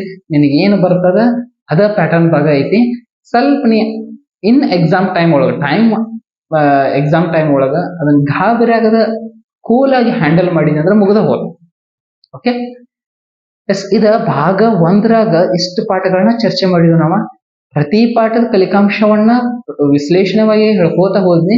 ಈ ಎಲ್ಲಾ ಫಲಿತಾಂಶಗಳನ್ನ ನೀವು ಈ ಆದಂತ ದಿನಗಳೊಳಗೆ ಎಲ್ಲಾ ಪ್ರಾಕ್ಟೀಸ್ ಮಾಡಿರ್ತಾರೆ. ಬಟ್ ಎಲ್ಲಿ ಒಂದ್ ಸ್ವಲ್ಪ ಟ್ವಿಸ್ಟ್ ಆಕಾವು, ಎಲ್ಲಿ ಅಪ್ಲಿಕೇಬಲ್ ಕ್ವಶನ್ಸ್ ಗಳು ಬರತಾವ ಅನ್ನೋದ್ರ ಮ್ಯಾಗ ನಾ ಸೂಕ್ಷ್ಮ ಗಮನವನ್ನ ಇಟ್ಕೊಂತ ಹೊಂಟನಿ. ನೀವು ಗಮನಿಸಿದ್ರೆ ಗೊತ್ತಾಗ್ತದೆ. ಇಟೋಮಟ ಮಾಡಿದಂತಹ ಈ ವಿಡಿಯೋದಲ್ಲಿ ಇರುವಂತಹ ಕಂಟೆಂಟ್ ಅನ್ನ ಒಂದ್ ಸ್ವಲ್ಪ ನೀವು ನೋಟ್ ಮಾಡ್ಕೊಂಡ್ರು ಬಹಳ ಒಳ್ಳೇದ. ಎಲ್ಲೆಲ್ಲಿ ಕ್ವಶನ್ಗಳು ಬರತಾವ ಅಂತ ಹೇಳಿ ಮಾರ್ಕ್ ಮಾಡಿ ಹೇಳತನ್ನ. ಇಲ್ಲೇ ಅಪ್ಲಿಕೇಬಲ್ ಬರತಾವು, ಇಲ್ಲೇ ನೀವು ಈಸಿ ಡೈರೆಕ್ಟ್ ಕ್ವಶನ್ಸ್ ಗಳನ್ನ ಪಡಿತಾರೆ, ಇಲ್ಲೇ 1 ಮಾರ್ಕ್ಸ್ ಕ್ವಶನ್ಸ್ ಗಳು ರೈಸ್ ಆಗತ್ತಾವು ಅಂತ ಹೇಳಿ ಔಟ್ ಆಫ್ ಔಟ್ ಮಾಡೋರ್ಗಂತೂ ಬಹಳ ಯೂಸ್ಫುಲ್ ಆದಂತ ವಿಡಿಯೋ ಇದೆ. ಇಷ್ಟ ಭಾಗ 1ಕ್ಕೆ ಸಂಬಂಧಪಟ್ಟದ್ದ. ಇನ್ನು ಭಾಗ 2ನ್ನ ನೋಡ್ಕೋತಾ ಹೋಗೋಣ. ಈಗ ಭಾಗ 2ಕ್ಕೆ ಬಂದು ಭಾಗ 2 ನೋಡುದಾದ್ರ ವಿಶೇಷವಾಗಿ ಟ್ರಿಗ್ನಾಮೆಟ್ರಿ ಪಾಠಗಳು, ತ್ರಿಕೋನಮಿತಿಯ ಪ್ರಸ್ತಾವನೆ, ತ್ರಿಕೋನಮಿತಿಯ ಅನ್ವಯಗಳು. ಈ ತ್ರಿಕೋನಮಿತಿಯ ಪ್ರಸ್ತಾವನೆ ಪಾಠವನ್ನ ಒಂದ್ ಸ್ವಲ್ಪ ನಾವು ಹೆಚ್ಚಿಗೆ ಕಾನ್ಸಂಟ್ರೇಷನ್ ಮಾಡ್ಬೇಕಾಗ್ತದ. ಯಾಕಂದ್ರೆ 5ರಿಂದ 6 ಮಾರ್ಕ್ಸ್ 6 ಅಂಕಗಳು ಮಾತ್ರ ಫಿಕ್ಸ್ ಇದ್ದೇ ಇರ್ತಾವ. ಹಾಗಾದ್ರೆ ತ್ರಿಕೋನಮಿತಿಯ ಪ್ರಸ್ತಾವನೆ ಒಳಗ 2 ಮಾರ್ಕ್ಸಿಗೆ ಒಂದು ಕ್ವಶನ್ ಅನ್ನ ಕೇಳಬಹುದು, ಅಥವಾ ಕನ್ವರ್ಟ್ ಮಾಡಿ MCQ ಮತ್ತು 1 ಮಾರ್ಕ್ಸಿಗೆ ಹಾಕಬಹುದು ಅದನ್ನ. ಇನ್ನು 3 ಮಾರ್ಕ್ಸಿಗೆ ಫಿಕ್ಸ್ ಒಂದು ಕ್ವಶನ್. ಸರ್ ಫಿಕ್ಸ್ ಅಂದ್ರೆ ಯಾವ ಕ್ವಶನ್ ರೀ ಅಂದ್ರೆ ಯಾವ್ದು ಬೇಕಾದಾಗಿರ್ಬೋದು, ಪ್ಯಾಟರ್ನ್ ಫಿಕ್ಸ್. ಮುಖ್ಯವಾಗಿ ನೀವು ಈ ಬೈಜಿಕ ನಿತ್ಯ ಸಮೀಕರಣಗಳು ಅಂದ್ರೆ ತ್ರಿಕೋನಮಿತಿಯ ನಿತ್ಯ ಸಮೀಕರಣಗಳನ್ನ ಮಾಡ್ತಿರ್ತಾರಲ್ಲ, ತ್ರಿಕೋನಮಿತಿಯ ನಿತ್ಯ ಸಮೀಕರಣಗಳನ್ನ ಮಾಡುವಾಗ ವಿಶೇಷವಾಗಿ sin² θ + cos² θ = 1 and sec² θ = 1 + tan² θ and cosec² θ = 1 + cot² θ. ಈ 3 ಸಮೀಕರಣಗಳನ್ನ ಯೂಸ್ ಮಾಡಿ ಮಾಡುವಂತಹ ಲೆಕ್ಕಗಳು ಏನದಾವಲ್ಲ, ಆ ಲೆಕ್ಕದ ಮ್ಯಾಗ 3 ಮಾರ್ಕ್ಸಿಗೆ ಒಂದು ಕ್ವಶನ್ ಫಿಕ್ಸ್ ಇರ್ತದ. ಸರ್ ಇವು 3 ಸೂತ್ರ ಬ್ಯಾಪಟ್ ಹಾಕೋದಂದ್ರೆ 3 ಸೂತ್ರದಿಂದ 15 ಸೂತ್ರಗಳನ್ನ ಮಾಡ್ಕೋಬೇಕು, ಸೂತ್ರಗಳನ್ನ ಇಂಟರ್ಚೇಂಜ್ ಮಾಡೋದ್ರ ಮೂಲಕ. ನಾ ಈಗ ಒಂದು ಮೇನ್ ಫಾರ್ಮುಲಾ ಇಟ್ಕೊಂಡ ಒಂದು 5 ಫಾರ್ಮುಲಾ ರೆಡಿ ಮಾಡ್ಕೊಂಡು ನೋಡ್ರಿ, ಗಮನಿಸ್ರಿ ಇದ್ರ ಬಗ್ಗೆ. sin² θ + cos² θ = 1. It's also written as sin² θ = 1 - cos² θ and sin θ = √1 - cos² θ and cos² θ = 1 - sin² θ and cos θ = √1 - sin² θ. ಈ ಟೈಪ್ ಈ 3 ಮುಖ್ಯವಾದಂತಹ ಫಾರ್ಮುಲಾಗಳನ್ನ ನಾವು ಸಬ್ ಡಿವಿಷನ್ ಫಾರ್ಮುಲಾಗಳನ್ನಾಗಿ ವಿಭಜನೆ ಮಾಡ್ಕೊಂಡು ಕೂಡ ಇದನ್ನ ಸಾಲ್ವ್ ಮಾಡ್ಕೋಬಹುದು. ಅಥವಾ ಕ್ವಶನ್ ಅಥವಾ ಇದೇನಾದ್ರೂ ಬರ್ಲಿಲ್ಲ ಅಂದ್ರೆ ಇನ್ನೊಂದು ಪ್ರಶ್ನೆ ಯಾವ್ದು ಇರ್ತದ ಅಂದ್ರೆ, ಇದ ಕಾನ್ಸೆಪ್ಟ್ ಮ್ಯಾಗ ಡಿಗ್ರಿಗಳ ಮ್ಯಾಗ, ಫಾರ್ ಎಕ್ಸಾಂಪಲ್ ನಿರ್ದಿಷ್ಟ ಕೋನಗಳ ಮ್ಯಾಗ ಅಂದ್ರೆ sin 0 0, sin 30 1/2, sin 45 1/√2, sin 60 √3/2, okay, sin 90 1. ಈ ಕಾನ್ಸೆಪ್ಟ್ ಅನ್ನ ಯೂಸ್ ಮಾಡ್ಕೊಂಡ cos 0 tan 0 ಇದನ್ನೆಲ್ಲವನ್ನ ಯೂಸ್ ಮಾಡ್ಕೊಂಡು ಒಂದು ಲೆಕ್ಕವನ್ನ ಫಾರ್ಮೆಟ್ ಮಾಡಿರ್ತಾರೆ. ಇದು ಕೂಡ ಅಭ್ಯಾಸದಾಗ ಅದ, ಒನ್ ಸ್ಟೇಟ್ ಲೆವೆಲ್ದಾಗ ನೋಡಿದಾರೆ, ನೀವು ಮಾಡೆಲ್ ಕ್ವಶನ್ ಪೇಪರ್ದಾಗ ನೋಡಿದಾರೆ. ಆಲ್ಮೋಸ್ಟ್ ಈ ಟೈಪ್ ಆಫ್ ಕ್ವಶನ್ ಅನ್ನ ನೀವು ಟ್ರಿಗ್ನೋಮೆಟ್ರಿ ಒಳಗೆ ನೋಡಬಹುದು. ಇಲ್ಲಿ ಗಾಬರಿ ಪಡಕ್ ಹೋಗ್ಬೇಡ್ರಿ, ವೆರಿ ಈಸಿ ಇರ್ತದೆ. ಟ್ರಿಗ್ನೋಮೆಟ್ರಿ ಒಳಗೆ ಔಟ್ ಆಫ್ ಔಟ್ ತಗೋಬಹುದು, ಯಾಕಂದ್ರೆ ಈಸಿ ಕ್ವಶನ್ ಮಾಡಿರ್ತಾರೆ. ಆಕ್ಚುಲಿ ಹಂಗ ಇಲ್ಲಿ ಟ್ವಿಸ್ಟ್ ಮಾಡಬೇಕು, ಡಿಫಿಕಲ್ಟ್ ಮಾಡಬೇಕು, ಅಪ್ಲೈಡ್ ಮಾಡಬೇಕು ಅನ್ನುವಂತಹ ಒಂದು ಯಾವುದೇ ಪರಿಕಲ್ಪನೆ ಬರಂಗಿಲ್ಲ. ಯಾಕಂದ್ರೆ ಬೇರೆದ ಕೇಳಕ್ಕೂ ಬರಂಗಿಲ್ಲ. ಇಷ್ಟೊಳಗ ಕೇಳ್ಬೇಕಾಗ್ತದೆ. ಇನ್ನು 2 ಮಾರ್ಕ್ಸಿಗೆ ಏನಾದ್ರು ಕನ್ವರ್ಟ್ ಮಾಡಿದ್ರು ಅಂದ್ರೆ ಮೊನ್ನೆ ನೀವು ನೋಡಿದಂಗ, ಅಥವಾ ಈ ಒಂದು ಲಂಬಕೋನ ತ್ರಿಭುಜ ಕೊಟ್ಟ ವಿಕರ್ಣ ಅಥವಾ ಇನ್ನೊಂದು ಬಾಹುವನ್ನ ಕೊಟ್ಟ ಪೈಥಾಗೋರಸ್ನ ನಿಯಮದ ಪ್ರಕಾರ ಇನ್ನೊಂದು ಬಾಹುವನ್ನ ಕಂಡು ಹಿಡ್ಕೊಂಡು ಆಮೇಲೆ ಅದಕ್ಕ ಅನುಪಾತಗಳನ್ನ ಹಚ್ಚು ಅನ್ಬಹುದು. ಅಥವಾ 3 ಬಾಹುಗಳನ್ನ ಅವರ ಕೊಟ್ರಂತೂ ಬಹಳ ಈಸಿ. ಅವಿಭವಿ ಅಪ್ಪ ಅನ್ನುವಂತ ಒಂದು ಫಾರ್ಮುಲಾದಿಂದ ನೀವು ಮಾಡ್ಕೋಬಹುದು. ಫಾರ್ ಎಕ್ಸಾಂಪಲ್ sin θ = ಅಭಿಮುಖ ಡಿವೈಡೆಡ್ ಬೈ ವಿಕರ್ಣ, cos θ = ಪಾರ್ಶ್ವಬಾಹು ಡಿವೈಡೆಡ್ ಬೈ ವಿಕರ್ಣ ಅಂಡ್ tan θ = ಅಪ್ಪ ಅಭಿಮುಖ ಬಾಹು ಡಿವೈಡೆಡ್ ಬೈ ಪಾರ್ಶ್ವಬಾಹು. ಇದ ರೆಸಿಪ್ರೋಕಲ್ ಫಾರ್ಮೇಶನ್ ಕೊಸೆಕ್ಕ ಸೆಕ್ಕ ಕಾಟ್ ಒಳಗೂ ನೀವು ನೋಡಬಹುದು. ಇದ ತ್ರಿಕೋನಮಿತಿಯ ಪ್ರಸ್ತಾವನೆಗೆ ಸಂಬಂಧಪಟ್ಟಂತಹ ಕಾನ್ಸೆಪ್ಟ್. ಇನ್ನು ತ್ರಿಕೋನಮಿತಿ ಅನ್ವಯಕ್ಕೆ ಬಂದ್ರೆ ಅಂದ್ರೆ ಎಕ್ಸರ್ಸೈಸ್ ಒಳಗಿನ ಎಲ್ಲಾ ಪ್ರಶ್ನೆಗಳನ್ನ ಮಾಡ್ರಿ. 4 ಮಾರ್ಕ್ಸಿಗೆ ಒಂದು ಕ್ವಶನ್ ಇರ್ತದ. ಅಲ್ಲೇನು ನೀವು ಒಂದು ಡಿಫಿಕಲ್ಟಿ ಅಂತ ನಾ ಯೂಸ್ ಮಾಡಂಗಿಲ್ಲ, ಸ್ವಲ್ಪ ಟ್ವಿಸ್ಟೇಬಲ್ ಕ್ವಶನ್ ಮತ್ತು ವೆರಿ ಇಂಪಾರ್ಟೆಂಟ್ ಪುಸ್ತಕದಾಗ ಇರುವಂತ ಪ್ರಶ್ನೆ ಕೇಳೋದಿಲ್ಲ, ಹೊರಗಿಂದ ಕೇಳಿರ್ತಾರೋ ಹೊಸ ಕ್ವಶನ್ ಆಗಿರ್ತದೆ. ಬಟ್ ನಿನ್ನ ಕಾನ್ಸೆಪ್ಟ್ ಗೊತ್ತಿತ್ತು ಅಂದ್ರೆ ಈಸಿಲಿ ಬಿಡಿಸಬಹುದು. ಅದನ್ನ 5 ಮಾರ್ಕ್ಸಿಗೂ ಕನ್ವರ್ಟ್ ಮಾಡಬಹುದು ಅವ್ರು ಕ್ವಶನ್ ಪೇಪರ್ದಾಗ. 4 ಮಾರ್ಕ್ಸಿಗೂ ಕೇಳ್ತಾರೆ, 5 ಮಾರ್ಕ್ಸಿಗೆ ಅಥವಾ ಕೇಳಂದ್ರೆ 4ಕ್ಕೆ 5ಕ್ಕೆ ಹಂಗೆ ಕೇಳಂಗಿಲ್ಲ. 4 ಅಥವಾ 5 ಮಾರ್ಕ್ಸಿಗೆ ಒಂದು ಕ್ವಶನ್ ಅನ್ನ ಹಾಕಿರ್ತಾರೆ, ದೊಡ್ಡ ಕ್ವಶನ್. ನಿನಗೆ ತ್ರಿಕೋನಮಿತಿ ಒಂದ್ ಸ್ವಲ್ಪ ಅದ್ರ ಬಗ್ಗೆ ಐಡಿಯಾ ಇತ್ತು ಅಂದ್ರೆ ನೀ ಅದನ್ನ ಟಚ್ ಮಾಡಬಹುದು, ಅಂದ್ರೆ ಅದನ್ನ ಸಾಲ್ವ್ ಮಾಡಬಹುದು. ಇಲ್ಲ ಸರ್ ನಾವು ಪಾಸಿಂಗ್ ದವ್ರು, ನೀವು ಒಟ್ಟ ಟ್ರಿಗ್ನೋಮೆಟ್ರಿ ಹೋಗಕ್ ಹೋಗ್ಬೇಡ್ರಿ. ಪಾಸಿಂಗ್ ದವ್ರು ಟ್ರಿಗ್ನೋಮೆಟ್ರಿ ಬಿಟ್ಟ ನೀವು ಪಾಸ್ ಆಗೋದು ಹೆಂಗ ಹೇಳಿನ ಇದೆಗ ಮಣ್ಣೆಕ. ಓಕೆ, ಪಾಸ್ ಆಗ್ಬೇಕು, ನಾನು 40 ತಗೋಬೇಕು ಅಂದ್ರೆ ಟ್ರಿಗ್ನೋಮೆಟ್ರಿ ಮುಟ್ಟಕ್ ಹೋಗ್ಬೇಡ್ರಿ. ಯಾರು ಔಟ್ ಆಫ್ ಔಟ್ ತಗೋಬೇಕು, ನಿಯರ್ ಟು ದಿ 80 ಹೋಗ್ಬೇಕು, ಅವ್ರು ಮಾತ್ರ ಈ ಟ್ರಿಗ್ನೋಮೆಟ್ರಿಯನ್ನ ಒಟ್ಟ ಬಿಡಕ್ ಹೋಗ್ಬಾರ್ದು. ಸೂಕ್ಷ್ಮತೆಗಳನ್ನ ಅರ್ಥ ಮಾಡ್ಕೋಬೇಕು. ಡೈರೆಕ್ಟ್ ಕ್ವಶನ್ ಇರ್ತಾವೆ, ಎಲ್ಲಿ ಇಂಡೈರೆಕ್ಟ್ ಮಾಡಂಗಿಲ್ಲ. ಇಂಟ್ರೊಡಕ್ಷನ್ ಒಳಗ, ಪ್ರಸ್ತಾವನೆ ಒಳಗ. ಇನ್ನು ತ್ರಿಕೋನಮಿತಿ ಅನ್ವಯ ಒಳಗ, ಅನ್ವಯ ಅಂದ್ರೆ ಏನ್? ಅನ್ವಯ ಅಂದ್ರನ ಅಪ್ಲಿಕೇಬಲ್. ಪಾಠನ ಹೇಳತೈತಿ ಅನ್ವಯ ಮಾಡ್ತವಪ್ಪ ನಾವು ನಿಯಾರ ಅನ್ವಯ ಮಾಡಿ ಮಾಡ್ತಾರ ಅವ್ರು. ಅಪ್ಲಿಕೇಬಲ್ ಕ್ವಶನ್ ಇರತ್ತವ, ಟ್ವಿಸ್ಟ್ ಕ್ವಶನ್ ಇರತ್ತವ. ಅಂಡರ್ಸ್ಟ್ಯಾಂಡ್? ಪ್ರಶ್ನೆ ಇರ್ತೈತಿ ನೋಡ್ಕೋ, ಕೆಳಗ್ ಡೈಗ್ರಾಮ್ ಇರ್ತೈತಿ, ಚಿತ್ರ ನೋಡು, ಫಸ್ಟ್ ಕ್ಲಾಸ್ ಚಿತ್ರ ಇರ್ತೈತಿ, ಪ್ರಶ್ನೆ ಇರ್ತೈತಿ, ಓದು, ಡಿಗ್ರಿ ಎಲ್ಲೈತಿ, ಬಾಹು ಎಲ್ಲೈತಿ, ವೆರಿ ಈಸಿ, ಬಹಳ ಈಸಿ ಮ್ಯಾಥ್ಸ್. ಓಕೆ, ಅದ್ರ ಪ್ರಕಾರ ನೀವು ಬಿಡಿಸಿದೆ ಅಂದ್ರೆ will get right answer. Clear? ಇವೆರಡು ಟ್ರಿಗ್ನೋಮೆಟ್ರಿ ಸಂಬಂಧಪಟ್ಟಂತಹ ಕಾನ್ಸೆಪ್ಟ್. ಇನ್ನು ಮತ್ತೆ ನಮಗೆ ಜೋಡಿ ಪಾಠಗಳು ಸಿಗುವಂದ್ರೆ ವೃತ್ತಗಳು ಮತ್ತು ವೃತ್ತಗಳಿಗೆ ಸಂಬಂಧಿಸಿದ ವಿಸ್ತೀರ್ಣಗಳು. ವೃತ್ತಗಳ ಒಳಗ ನೀವ್ ಏನು ಮಾಡಕ್ ಹೋಗ್ಬೇಡ್ರಿ. 1 ಮಾರ್ಕಸ್ಗೆ ಏನಿರ್ತೈತಿ, ವೆರಿ ಈಸಿ ಇರ್ತೈತಿ. ಬೇಸಿಕ್ ಸರ್ಕಲ್ ಕಾನ್ಸೆಪ್ಟ್ ಗೊತ್ತಿತ್ತು ಸಾಕ. ಅದ್ರೊಳಗೂ ಟಫ್ ಮಾಡತ್ತಾರ ಬಿಡ ಮತ್ ಬೇರೆ. ಯಾಕಂದ್ರೆ ಹೆಂಗ್ ಮಾಡ್ತಾನಂದ್ರ ಒಂದ್ ಸರ್ಕಲ್ ಕೊಡ್ತಾನ, ಒಂದ್ ವೃತ್ತ ಕೊಡ್ತಾನು, 2 ರೇಡಿಯಸ್ 2 ತ್ರಿಜ್ಯಗಳನ್ನ ಹಾಕಿ ಅದಕ್ಕೊಂದ್ ಸ್ಪರ್ಶಕ ಹೇಳದ, ಆ ತ್ರಿಜ್ಯಗಳನ್ನ ತ್ರಿಭುಜವನ್ನಾಗಿ ಕನ್ವರ್ಟ್ ಮಾಡಿ ಕೆಳಗಿನ ಡಿಗ್ರಿ ಕೇಳುದ ಅಥವಾ ಮ್ಯಾಗಿನ ಕೋಣವನ್ನ ಕೇಳುದ, ಈ ರೀತಿ ಮಾಡ್ತಾರೆ. ನೀವ್ ಒಂದ್ ಕಾನ್ಸೆಪ್ಟ್ ನೆನ್ಪಿಟ್ಕೋ, ಒಂದ್ ವೃತ್ತದಾಗ 2 ತ್ರಿಜ್ಯಗಳು ಬರಾತಾವು ಅಂದ್ರ ಅಲ್ಲಿ ತ್ರಿಭುಜ ಉಂಟಾತು ಅಂದ್ರ ಸಮದ್ವಿಬಾಹು ತ್ರಿಭುಜ. ಸಮದ್ವಿಬಾಹು ತ್ರಿಭುಜ ಐತಿ ಅಂದ್ರೆ 2 ರೇಡಿಯಸ್ ಸೇಮ್ ಇರ್ತದ, ಅಂದ್ರೆ 2 ಬಾಹು ಸೇಮ್ ಇರ್ತದ. ಆ 2 ಬಾಹುವಿನ ಅಪೋಸಿಟ್ ಆಂಗಲ್ಸ್ ಕೂಡ ಸೇಮ್ ಇರ್ತಾವ. ಈ ಕಾನ್ಸೆಪ್ಟ್ ನಿಂದ ಗೊತ್ತಾಯ್ತು ಅಂದ್ರೆ ಅಲ್ಲಿ ಬೇಕಾದ ಡಿಗ್ರಿ ಫೈಂಡ್ ಔಟ್ ಮಾಡ್ಬೋದು ನೀ. ಇಟ್ ಮೀನ್ಸ್ ಬೇಕಾದ ಕೋಣವನ್ನ ಕಂಡುಹಿಡಿಬಹುದು. ಅದು 1 ಮಾರ್ಕಸ್ಗೆ ಐತಿ ಅಂದ್ರೆ ನೀನ್ ಆಲೋಚನೆ ಹಂಗಿರ್ಬೇಕು. 1 ಮಾರ್ಕ್ಸಿಗೆ ಅಂದ್ರೆ ಬಟ್ ನೋಡಿಕೊಳ್ಳಿ ಗೊತ್ತಾಗ್ಬೇಕದ. ಅಂಡರ್ಸ್ಟ್ಯಾಂಡ್? ಇನ್ನು 3 ಮಾರ್ಕಸ್ಗೆ ಒಂದು ಪ್ರಮೇಯ ಇದೀಗ ನಾ ಡಿಸ್ಕಷನ್ ಮಾಡೀನಿ. ಬಾಹ್ಯ ಬಿಂದುವಿನಿಂದ ವೃತ್ತಕ್ಕೆ ಇಳಿದ ಸ್ಪರ್ಶಕಗಳು ಸಮ ಇರ್ತಾವ ಅನ್ನುವಂತ ಒಂದು ಪ್ರಮೇಯ. ನೀವು ಔಟ್ ಆಫ್ ಔಟ್ ಮಾಡೋರು ಏನಾದ್ರಿ, ಇನ್ನೊಂದು ಪ್ರಮೇಯ ಐತಿ. ವೃತ್ತಕ್ಕೆ ಒಂದು ಸ್ಪರ್ಶಕ ಎಳೆದ್ರಿ ಅಂದ್ರೆ ತ್ರಿಜ್ಯಕ್ಕ ಲಂಬವಾಗಿರ್ತೈತಿ ಅನ್ನುವಂತ ಒಂದು ಪ್ರಮೇಯ ಐತಿ. ಅದ್ರ ಕೂಡ ಮಾಡ್ಕೋರಿ. ಏನು 3-4 ಲೈನ್ ಐತಿ. ನೀವು ಔಟ್ ಆಫ್ ಔಟ್ ಮತ್ತೆ ಕನ್ಸ್ಕೊಂಡ್ರ ಅಂದ್ರೆ ಮತ್ತೆ 3-4 ಲೈನ್ ಎಕ್ಸ್ಟ್ರಾ ಮಾಡ್ಕೋದ್ರಾಗ ತಪ್ಪೇನಪ್ಪ, ಮಾಡ್ಕೋರಿ. ಇನ್ನು ವೃತ್ತಗಳಿಗೆ ಸಂಬಂಧಿಸಿದ ವಿಸ್ತೀರ್ಣ ಇರುವ 2 ಕಾನ್ಸೆಪ್ಟ್. ಒಂದು ತ್ರಿಜ್ಯಾಂತರ ಖಂಡದ ವಿಸ್ತೀರ್ಣ, ಇನ್ನೊಂದು ಕಂಸದ ಉದ್ದ. ತ್ರಿಜ್ಯಾಂತರ ಖಂಡದ ವಿಸ್ತೀರ್ಣದ ಕಾನ್ಸೆಪ್ಟ್ ಏನಪ್ಪಾ, theta divided by 360 into pi R square. ಕಂಸದ ಉದ್ದದ theta divided by 360 into 2 pi R. ಈ 2 ಫಾರ್ಮುಲಾ ಬೇಸ್ಡ್ ಮತ್ ಅಪ್ಲಿಕೇಬಲ್ ಕ್ವಶನ್ ಅನ್ನ ಏನಾದ್ರು ಮಾಡಿದ್ರು ಅಂದ್ರೆ ನೀ ಅದನ್ನ ಬಿಡಿಸಾಕ್ ಸಮರ್ಥನ ಆಗಿರ್ಬೇಕು. ಈ ಪಾಠಗಳಿಗೂ ಕೂಡ ಅಪ್ಲೈಡ್ ಕ್ವಶನ್ಸ್ ಬರುವಂತ ಚಾನ್ಸಸ್ ಅದ. ಯಾಕಂದ್ರೆ ವೃತ್ತಗಳಿಗೆ ಸಂಬಂಧಿಸಿದ ವಿಸ್ತೀರ್ಣ ಏನಾಗ್ತದೆ, ಏರಿಯಾ ರಿಲೇಟೆಡ್ ಟು ಸರ್ಕಲ್ಸ್. ಒಂದು ವೃತ್ತವನ್ನ ಕೊಟ್ಟ ಒಳಗಿರುವಂತಹ ವಿಸ್ತೀರ್ಣಗಳನ್ನ ನಾವು ಓನ್ಲಿ 2 ಕಾನ್ಸೆಪ್ಟ್ ಅನ್ನ ಬಿಲ್ಡ್ ಮಾಡ್ಕೋರಿ ಅನ್ನತ್ತಿಲ್ಲ ಔಟ್ ಆಫ್ ಔಟ್ ತಗೊಳ್ಳೋರಿಗೆ. ಅಂದ್ರೆ ತ್ರಿಜ್ಯಾಂತರ ಖಂಡದ ವಿಸ್ತೀರ್ಣ, ಕಂಸದ ಉದ್ದ. ಇದನ್ನ ಹೊರತುಪಡಿಸಿ ಈ ಲಘು ವೃತ್ತಖಂಡದ ವಿಸ್ತೀರ್ಣ ಆಗಿರ್ಬೋದು, ಅಧಿಕ ವೃತ್ತಖಂಡದ ವಿಸ್ತೀರ್ಣಗಳಾಗಿರ್ಬೋದು, ಅಥವಾ ಅವರ ಲಘು ತ್ರಿಜ್ಯಾಂತರ ಖಂಡವನ್ನ ಕೊಟ್ಟು ಇಡೀ ವೃತ್ತದ ವಿಸ್ತೀರ್ಣವನ್ನ ಫೈಂಡ್ ಔಟ್ ಮಾಡ್ರಿ ಅನ್ನುವಂತಹ ಪರಿಕಲ್ಪನೆ ಆಗಿರ್ಬೋದು. ಥೀಟಾ ಕೊಟ್ಟ, ಫಾರ್ ಎಕ್ಸಾಂಪಲ್ ಅಂಡರ್ಸ್ಟ್ಯಾಂಡ್ ಮಾಡ್ಕೋರಿ, ಅದನ್ನ 90 ಡಿಗ್ರಿ ಥೀಟಾ ಐತೆ, ರೇಡಿಯಸ್ 7 ಸೆಂಟಿಮೀಟರ್, ಒಳಗ ತ್ರಿಜ್ಯಾಂತರ ಖಂಡದ ವಿಸ್ತೀರ್ಣ ಕೊಡ್ತಾನ. It may B 400 centimetre square ಅಂತ ಹೇಳಿ ಇಟ್ಕೋಣ. ಇಟ್ಕೊಳಕ್ ಏನಾಗೈತಿ. ಹಾಗಾದ್ರೆ ಇಡೀ ವೃತ್ತದ ವಿಸ್ತೀರ್ಣ ಎಷ್ಟು ಪಾರ್ಟ್ ಕೊಡ್ತಾನ. ನಾವು ಅವಾಗ ಥೀಟಾವನ್ನ ನೋಡ್ಕೋಬೇಕು. ಥೀಟಾ 90 ಡಿಗ್ರಿ ಐತೆ ಅಂದ್ರೆ ಇಡೀ ವೃತ್ತದ ವಿಸ್ತೀರ್ಣ, ಇಡೀ ವೃತ್ತದ ಒಳಕೋನಗಳ ಮೊತ್ತ 360. ಹಾಗಾದ್ರೆ 90 ಡಿಗ್ರಿ ಇರೋ ವಿಸ್ತೀರ್ಣನ 400 ಸೆಂಟಿಮೀಟರ್ ಸ್ಕ್ವೇರ್ ಬಂದೈತಿ ಅಂದ್ರೆ ಇಡೀ ವೃತ್ತದ ವಿಸ್ತೀರ್ಣ ಕಂಡಿಡಿರಪ್ಪ ಅಂದ್ರೆ ಇಂಟು 4 ಮಾಡ್ಬೇಕು. ಯಾಕಂದ್ರೆ 4 ಚತುರ್ಥಕಗಳು ಆಗ್ತಿರ್ತಾವ ಒಂದು ವೃತ್ತದಾಗ. ಅಥವಾ ಹಿಂಗೂ ಮಾಡಬಹುದು, 90 ಡಿಗ್ರಿ ಥೀಟಾನ ಕೊಟ್ಟ ಒಂದು ಚತುರ್ಥಕವನ್ನ ಕೊಟ್ಟಾನ, ಅದ್ರ ವಿಸ್ತೀರ್ಣ ಕೊಟ್ಟಾನ, ಉಳಿದ ಭಾಗದ ವಿಸ್ತೀರ್ಣ ಕಂಡುಹಿಡಿಯಿರಿ ಅಂದ್ರೆ ನಾವು ಅವಾಗ ಉಳಿದ ಭಾಗದ ವಿಸ್ತೀರ್ಣವನ್ನ ಫೈಂಡ್ ಔಟ್ ಮಾಡ್ಕೋಬೇಕು. ಅವಾಗ ಥೀಟಾ ಚೇಂಜ್ ಆಗ್ತದ.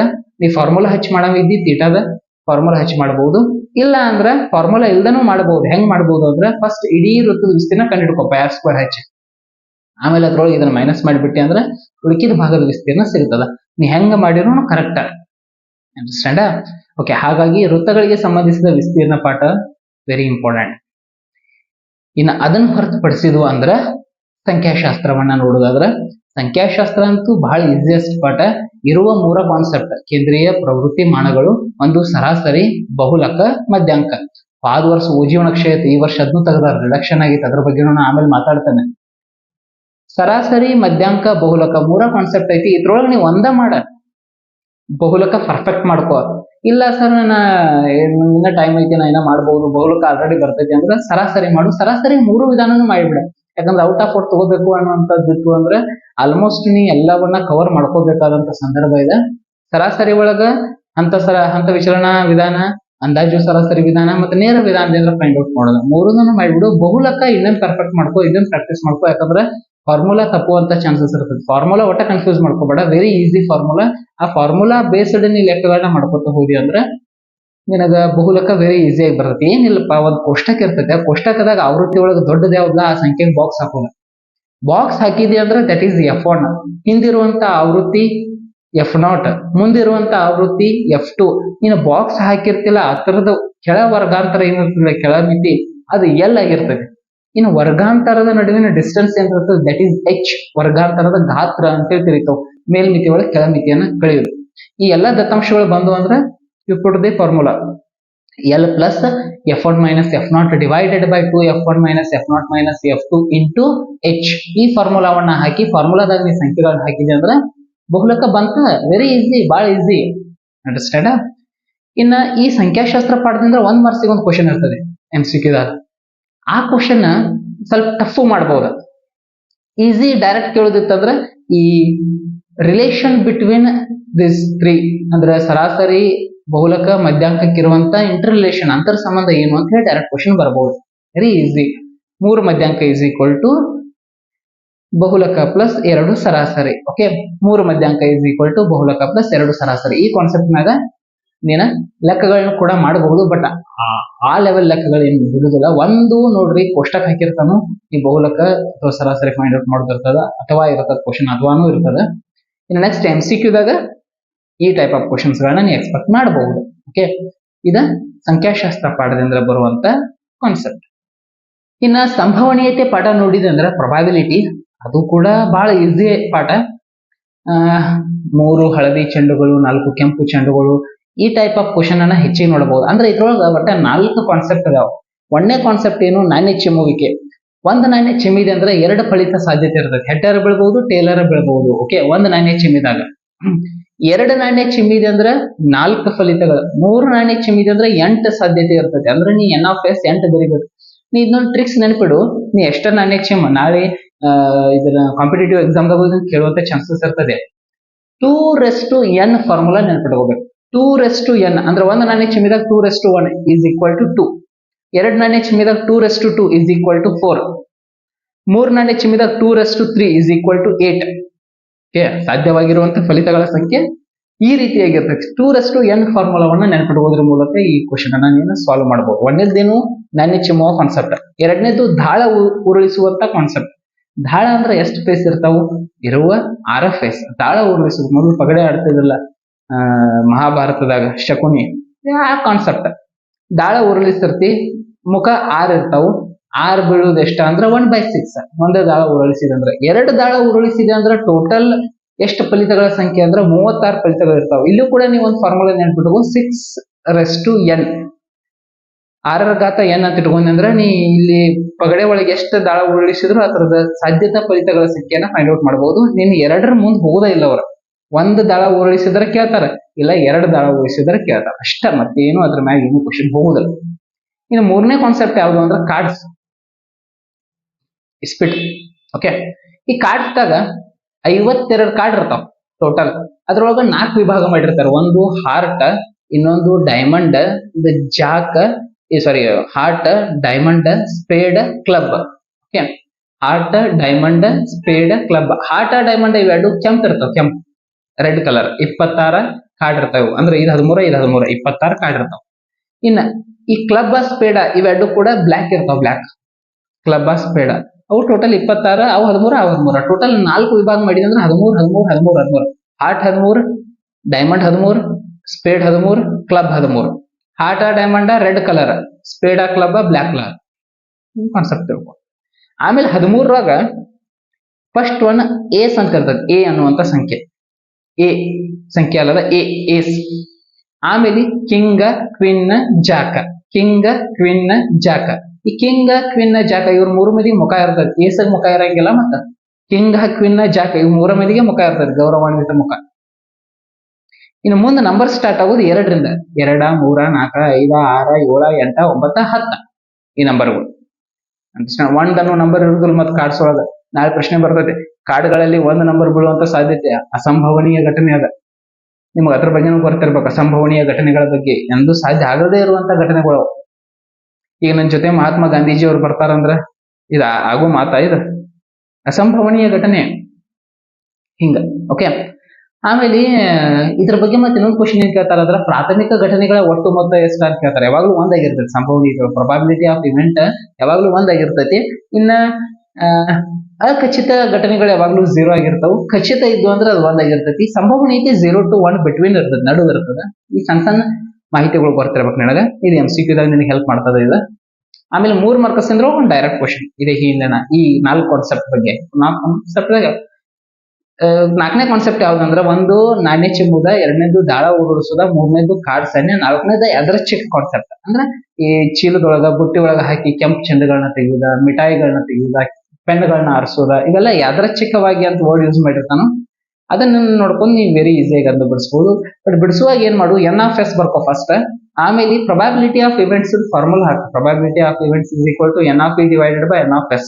ಓಕೆ, ಸ್ವಲ್ಪ ಸೂಕ್ಷ್ಮಗಳನ್ನ ಅವಲೋಕಿಸ್ಕೊಂತ ಆ ಲೆಕ್ಕವನ್ನ ಬಿಡಿಸಿದ್ರೆ ಬಹಳ ಒಳ್ಳೇದು. ಇದು ಸಂಭವನೀಯತೆ ಒಳಗ. ಇನ್ನು ಬಂತ ನೋಡ್ರಿ, ಇನ್ನು ಲಾಸ್ಟ್ ಇಟ್ಟಿದ್ನಿ ಆಕ್ಚುಲಿ. ಯಾಕಂದ್ರೆ ಬಹಳ ಮಂದಿ ಟಫ್ ಅಂತಾರಪ್ಪ, ಏನ್ ಟಫ್ ಏನೋ ಯಾವಲ್ಲ ಅದಂತೂ ನಮ್ಮ ಕೇಳೋದಿಲ್ಲ. ಮೇಲ್ಮೈ ವಿಸ್ತೀರ್ಣ ಮತ್ತು ಗಣಫಲಗಳು, ಸರ್ಫೇಸ್ ಏರಿಯಾಸ್ ಅಂಡ್ ವಾಲ್ಯೂಮ್ಸ್. ಎಷ್ಟು ಈಸಿ ಪಾಠ. 9th ಕಲ್ತಿರ್ತಾರಿ, 8th ಪರಿಕಲ್ಪನೆ ಐತಿ, 9th ಏನೈತಿ ಆಲ್ಮೋಸ್ಟ್ 90% 10th ಐತಿ. ಟಫ್ ಅನ್ಸತೈತಿ ಅಂದ್ರೆ 9th ಸರಿಯಾಗಿ ಕಲ್ತಿಲ್ಲ, ಮತ್ತೇನಿಲ್ಲ. ಟಫ್ ಇಲ್ಲ. Formula based concept. ಫಾರ್ಮುಲಾಗಳನ್ನ ಫಸ್ಟ್ ಚೆನ್ನಾಗಿ ಬ್ಯಾಟ್ ಮಾಡ, ಚೆನ್ನಾಗಿ ರೂಢಿ ಮಾಡ್ಕೋದನ್ನ. ಬಾಳ ಮಂದಿ ಟಫ್ ಅನ್ನತ್ತೀರಿ ಅಂದ್ರೆ ನಿಮ್ಗೆ ಫಾರ್ಮುಲಾ ಬರೋದು, ಮತ್ತೇನಿಲ್ಲ. ಎಲ್ಲರ 2πr² ಹೆಚ್ಚಿನ, ಎಲ್ಲರ πr(l) ಹೆಚ್ಚಿನ, πr(h) ಹಚ್ಚುದ, ಏನ್ ಶಿಕ್ಷಕರ ಬೇಕಪ್ಪ. ಫಾರ್ಮುಲಾಗಳನ್ನ ಫಸ್ಟ್ ಪ್ರಾಕ್ಟೀಸ್ ಮಾಡ್ಕೊ. ಎಷ್ಟು ಈಸಿ ಅದಾವ ಫಾರ್ಮುಲಾಗಳು, ವೆರಿ ಈಸಿ ಫಾರ್ಮುಲಾ. ಅದ ಶಂಕು, ಅದ ಸಿಲಿಂಡ್ರ, ಅದ ಗೋಳ, ಅದ ಅರ್ಧ ಗೋಳ. ಅರ್ಧ ಗೋಳದ ಮ್ಯಾಗ ಶಂಕು ಇಡ್ತಾನು, ಅರ್ಧ ಗೋಳ ಇಟ್ಟು ಸಿಲಿಂಡರ್ ಇಟ್ಟ ಮ್ಯಾಗ ಶಂಕು ಇಡ್ತಾನು, ಸಿಲಿಂಡರ್ ಮ್ಯಾಗ ಶಂಕು ಇಡ್ತಾನು. ಒಂದು ಟೆಂಟ್ ನಿರ್ಮಾಣ, ಏನು ಅವ ಒಳ್ಳೆ ಮಳೆ ಕಾನ್ಸೆಪ್ಟ್ ಅರ್ಥ ಮಾಡ್ಕೋ. ಮತ್ತ ಇದನ್ನ ಬಿಟ್ಟು ಮತ್ತೆ ನಿನ್ ಚಿತ್ರ ಕೊಟ್ಟಿರ್ತಾನ, ಲೇಬಲ್ ಡಯಾಗ್ರಾಮ್. ಒಂದು ಡಯಾಗ್ರಾಮ್ ಕೊಟ್ಟಿರ್ತಾನ ಕೆಳಗ. ಆ ಡಯಾಗ್ರಾಮ್ ನೋಡಿನೂ ತಿಳ್ಕೊಬಹುದು ನೀ. ಎಲ್ಲಾನು ಅವರ ಕೊಟ್ಟಿರ್ತಾರ. ಇನ್ ಇದ್ರೊಳಗ ಶಂಕುವಿನ ವಿಚಾರ ಬಂದಾಗ ಹೈಟ್ ಕೊಟ್ಟಿರ್ತಾರ, ಓರೆ ಎತ್ತರ ಒಮ್ಮೆ ಕೊಟ್ಟಿರೋದಿಲ್ಲ. ವಿಸ್ತೀರ್ಣ ಕಂಡುಹಿಡಿಬೇಕಂದ್ರೆ ನಮ್ಗೆ ಓರೆ ಎತ್ತರ ಬೇಕಾಗಬೇಕು. ಈ ಹೈಟ್ ರೇಡಿಯಸ್ ಅಥವಾ ಒಂದು ಪೈಥಾಗೋರಸ್ ಫಾರ್ಮುಲಾ ಹಚ್ಚಿದ್ರೆ ಓರೆ ಎತ್ತರ ಸಿಗ್ತದೆ ನಿನಗೆ. ಫಾರ್ಮುಲಾನ ಅದ, L² is equal to R² plus H². It means L is equal to root of R² plus H². ಅದ್ ಹಾಕೊಂಡೆ ಅಂದ್ರೆ ನಿನಗೆ ಈಸಿಲಿ ಓರೆ ಎತ್ತರ ಲ್ಯಾಟ್ರಲ್ ಹೈಟ್ ಸಿಗ್ತದ. ಅಂಡರ್ಸ್ಟ್ಯಾಂಡ್? ಅಥವಾ ನೇರ ಎತ್ತರಕ್ಕೆ ಏನಂದ್ರೆ ಜಸ್ಟ್ ಆ ಫಾರ್ಮುಲಾ ಚೇಂಜ್ ಮಾಡ್ಕೊಂಡ್ರೆ ನೇರ ಎತ್ತರ ಸಿಗ್ತಿರ್ತದೆ. ಅಂದ್ರೆ ಓರೆ ಎತ್ತರ ಕೊಟ್ಟಿದ್ದ ಅಂದ್ರೆ ಇದೊಂದು ಶಂಕುವಿನ ವಿಚಾರದಾಗ ಮಾಡ್ಕೋಬೇಕು. ಉಳಕಿದ್ದೆಲ್ಲ ಡೈರೆಕ್ಟ್ ಎಲ್ಲ ಹೈಟ್ ಸಿಲಿಂಡರ್ ಕೊಟ್ಟಿದ್ರೆ ಹೈಟ್ ಕೊಟ್ಟಿರ್ತಾನು, ರೇಡಿಯಸ್ ಕೊಟ್ಟಿರ್ತಾನು, ಅಥವಾ ಒಮ್ಮೆ ವ್ಯಾಸ ಕೊಟ್ಟಿರ್ತಾನು, ನೀ ಅರ್ಧ ಮಾಡ್ಕೋ, ರೇಡಿಯಸ್ ಮಾಡ್ಕೋ. ಇಲ್ಲ ಕೆಳಗಿಂದ ವಿಸ್ತೀರ್ಣ ಕೊಟ್ಟಿರ್ತಾನೋ ಅದನ್ನ ರೇಡಿಯಸ್ ಕನ್ವರ್ಟ್ ಮಾಡ್ಕೋ, ಅಥವಾ ಪರಿಧಿ ಕೊಟ್ಟಿರ್ತಾನೋ ರೇಡಿಯಸ್ ಕನ್ವರ್ಟ್ ಮಾಡ್ಕೋ. Very easy. ಪರಿಧಿ ಕೊಟ್ಟಂತ ತಿಳ್ಕೊರಿ. ಫಾರ್ ಎಕ್ಸಾಂಪಲ್, ಒಂದು ಸಿಲಿಂಡರಿನ ಪಾದದ ಪರಿಧಿ 44 ಸೆಂಟಿಮೀಟರ್ ಅಂದ್ರೆ 2πr is equal to 44 ಮಾಡ, ಆಮೇಲೆ R ಫೈಂಡ್ ಔಟ್ ಮಾಡು. ಹಿಂಗ ಏನ ಇದ್ರು ನೀವು ಫಸ್ಟ್ R ಫೈಂಡ್ ಔಟ್ ಮಾಡ್ಕೊಂಡ್ರೆ ಮುಂದೆ ಹೋಗ್ಬೇಕು. ಮತ್ತೆ ಇಲ್ಲಿ ಜೋಡಿಸಿದ ಗಣಾಕೃತಿಗಳು ಇರ್ತಾವೆ ಈ ಪಾಠದಾಗ. ಜೋಡಿಸಿದ ಗಣಾಕೃತಿಗಳ ಮ್ಯಾಗ ಕ್ವಶನ್ ಇರ್ತದೆ. ಕ್ಯಾಲ್ಕುಲೇಷನ್ ಪರ್ಫೆಕ್ಟ್ ಆಗಿರ್ಬೇಕು. ಬಹಳ ಜನ ಏನ್ ಮಾಡ್ತಾರ ಅಂದ್ರೆ ಅವ್ರು ಹೆಂಗ್ ಹೇಳೋದು ಬರ್ತಾವ, ಅದನ್ನ ಚಲೋ ಬರ್ದಿರ್ತಾರ, ಎಲ್ಲಾ ಚಲೋ ಇರ್ತೈತೆ. ಅಲ್ಲಿ ಹೋಗಿ ಗುಣಾಕಾರದ ತಪ್ಪಿನ, ಕೂಡ್ಸುದ್ರ ತಪ್ಪಿನ. ಬಾಳ ವರ್ಷದಿಂದ ನೋಡಾತಾರ ವಿದ್ಯಾರ್ಥಿಗಳಲ್ಲಿ 3×4 8 ಬರದ್ನೆ. ಹೆಂಗ್ ಬರೀತಾರೋ ಯಾಂಬಲ್ದ. 6×3 18, 6×3 9 ಬರೀ ಮಕ್ಳದಾರ. ಏನ್ ಒಟ್ಟು ಹಿಂಗ ಈ ರೀತಿ ಮಾಡ್ಕೊಂಡು ನೀವು ನಿಮ್ಮ ಮಾರ್ಕ್ಸ್ಗಳನ್ನ ನೀವು ತಕ್ಕೋತೀರಿ, ಮತ್ತೇನಿಲ್ಲ. ಮುಖ್ಯವಾಗಿ ಮೇಲ್ಮೈ ವಿಸ್ತೀರ್ಣ ಮತ್ತು ಘನಫಲದ ಲೆಕ್ಕ, ದೊಡ್ಡ ಲೆಕ್ಕದ ಬಗ್ಗೆ ಮಾತಾಡತಾನ. ದೊಡ್ಡ ಲೆಕ್ಕ ಇರ್ತದೆ, 4 ಮಾರ್ಕಸಿಗೆ ದೊಡ್ಡ ಲೆಕ್ಕ ಇರ್ತೈತೆ. ಓಕೆ, ಆ ದೊಡ್ಡ 4 ಮಾರ್ಕಸಿನ ಲೆಕ್ಕ ಆದ್ಕೊಳ್ಳಿ ಇನ್ನೊಂದು ರೀಚೆಕ್ ಮಾಡ್ಕೊಡಿ. ಎಲ್ಲಾದ್ರೂ ಗುಣಾಕಾರ ತಪ್ಪೇನೇನ, ಕೊಡ್ಸು ತಪ್ಪೇನೇನ, ಕಳಿದ ತಪ್ಪೇನೇನ, ಫಾರ್ಮುಲಾ ತಪ್ಪೇನೇನ, ಇನ್ನೊಮ್ಮೆ ರೀಚೆಕ್ ಮಾಡ್ಕೊರಿ. Very important. ಇನ್ನು ಮೇಲ್ಮೈ ವಿಸ್ತೀರ್ಣ ಘನಫಲದಾಗ 2 ಮಾರ್ಕಸಿಗೆ ಒಂದು ಕ್ವಶನ್ ಇರ್ತೈತಿ. ಅದಂತೂ ಈಸಿ ಇರ್ತೈತಿ. ಇಲ್ಲ ಅದನ್ನ ಕನ್ವರ್ಟೇಬಲ್ ಮಾಡಿದ್ದ ಅಂದ್ರೆ 1 ಮಾರ್ಕಸಿಗೆ MCQ ಹಾಕಿ ಬಿಟ್ಟಿರ್ತಾನು. ಅವೆಲ್ಲ ಈಸಿ ಇರ್ತಾವ, ಅವನ್ನೆಲ್ಲ ಬಿಡಿಸ್ತಾರ. ನೀವು ಈಸಿ ಇರ್ತಾವ ಅಂದ್ರೆ ಡೈರೆಕ್ಟ್ ಸೂತ್ರ ಕೊಟ್ಟಿರ್ತಾನು. ಅಲ್ಲೇನು ಬಹಳ ಇಂಟರ್ಫಿಯರ್ ಆಗಂಗಿಲ್ಲ. ನಿಮ್ಮನ್ನ ಕನ್ಫ್ಯೂಸ್ ಮಾಡೋದು ಅಥವಾ ನಿಮ್ಮನ್ನ ಟ್ವಿಸ್ಟ್ ಮಾಡೋದ, ನಿಮ್ಮನ್ನ ಹಳ್ಳಕ್ಕೆ ದಬ್ಬುದು ಎಲ್ಲಿ ಅಂದ್ರೆ 4 ಮಾರ್ಕ್ಸಿನ ದೊಡ್ಡ ಕ್ವಶನ್ ಅದು. ಅದನ್ನೊಂದು ನೀವು ಚೆನ್ನಾಗಿ ಮೇಲ್ಮೈ ವಿಸ್ತೀರ್ಣ ಘನಫಲದ 4 ಮಾರ್ಕ್ಸಿನ ಕ್ವಶನ್ ಮುಗಿಸಿದ್ರಿ, ಗೆದ್ರ ಅಂದಂಗ ನೀವು. ಹೌದು ವಿದ್ಯಾರ್ಥಿಗಳೇ, 13 ಪಾಠಗಳು ಗಣಿತ, 13 ಪಾಠದ ಸಂಪೂರ್ಣ ಕಲಿಕಾಂಶಗಳ ವಿಶ್ಲೇಷಣೆಯನ್ನ ಇಷ್ಟೋತನ ನಿಮ್ ಜೊತೆ ಕುಂತ ಮಾಡಿದನಿ. ಎಲ್ಲಾ ಕಲಿಕಾಂಶಗಳನ್ನ ಆಲ್ಮೋಸ್ಟ್ ಕವರ್ ಮಾಡಿದಾರೆ. ನೀವು ಕೂಡ ಸ್ಟಡಿ ಮಾಡಿದ್ದಾರೆ, ಮಾಡಿಲ್ಲ ಅಂತಲ್ಲ, ನೀವು ಸ್ಟಡಿ ಮಾಡಿದ್ದಾರೆ. ಜೂನ್ ದಿಂದ ಮಾಡಿದಾರೆ, ಒಬ್ಬೊಬ್ರು ಏಪ್ರಿಲ್ ದಿಂದ ವೆಕೇಶನ್ ಅದು ಹಚ್ಚಿದಾರೆ, ಏಪ್ರಿಲ್ ದಿಂದ ಮಾಡಿರ್ತಾರ. ಫಸ್ಟ್ ಸೆಲ್ಫ್ ಕಾನ್ಫಿಡೆನ್ಸ್ ಇರಲಿ, ನಿಮ್ಮ ಮ್ಯಾಗ ನಿಮಗೆ ನಂಬಿಕೆ ಇರಲಿ, ನಿಮ್ಮ ಪರಿಶ್ರಮದ ಮ್ಯಾಗ ನಂಬಿಕೆ ಇರಲಿ, ನಿನ್ನ ಬುದ್ಧಿಶಕ್ತಿ ಮ್ಯಾಗ ನಂಬಿಕೆ ಇರಲಿ, ನಿನ್ನ ಮಹಾಮಸ್ತಿಷ್ಕದ ಮ್ಯಾಗ ನಂಬಿಕೆ ಇರಲಿ. ಆ ನಂಬಿಕೆಯನ್ನ ತಗೊಂಡ ಪರೀಕ್ಷಾ ಹಾಲಿಗೆ ಹೋದಿ ಅಂದ್ರೆ ನಿನಗೊಂದು ಸದೃಢವಾದಂತಹ ಒಂದು ಬಲ ಸಿಗ್ತೈತಿ. ಆ ಬಲದಿಂದ ನೀ ಎಕ್ಸಾಮ್ ಅನ್ನ ಫೇಸ್ ಮಾಡಿದಿ ಅಂದ್ರ ಆ ಬಲಕ್ಕ, ಆ ಪರಿಶ್ರಮಕ್ಕ, ಆ ಪ್ರಯತ್ನಕ್ಕೆ ತಕ್ಕಂತ ಅಂಕಗಳು ಸಿಗ್ತವೆ. ಆತ್ಮೀಯ ವಿದ್ಯಾರ್ಥಿಗಳೇ, ಇಷ್ಟೋತನ ನಾನು ಇಡೀ ಗಣಿತವನ್ನ ಕಟ್ಟಿಕೊಡುವಂತಹ ಪ್ರಯತ್ನವನ್ನ ಮಾಡಿದ್ನಿ.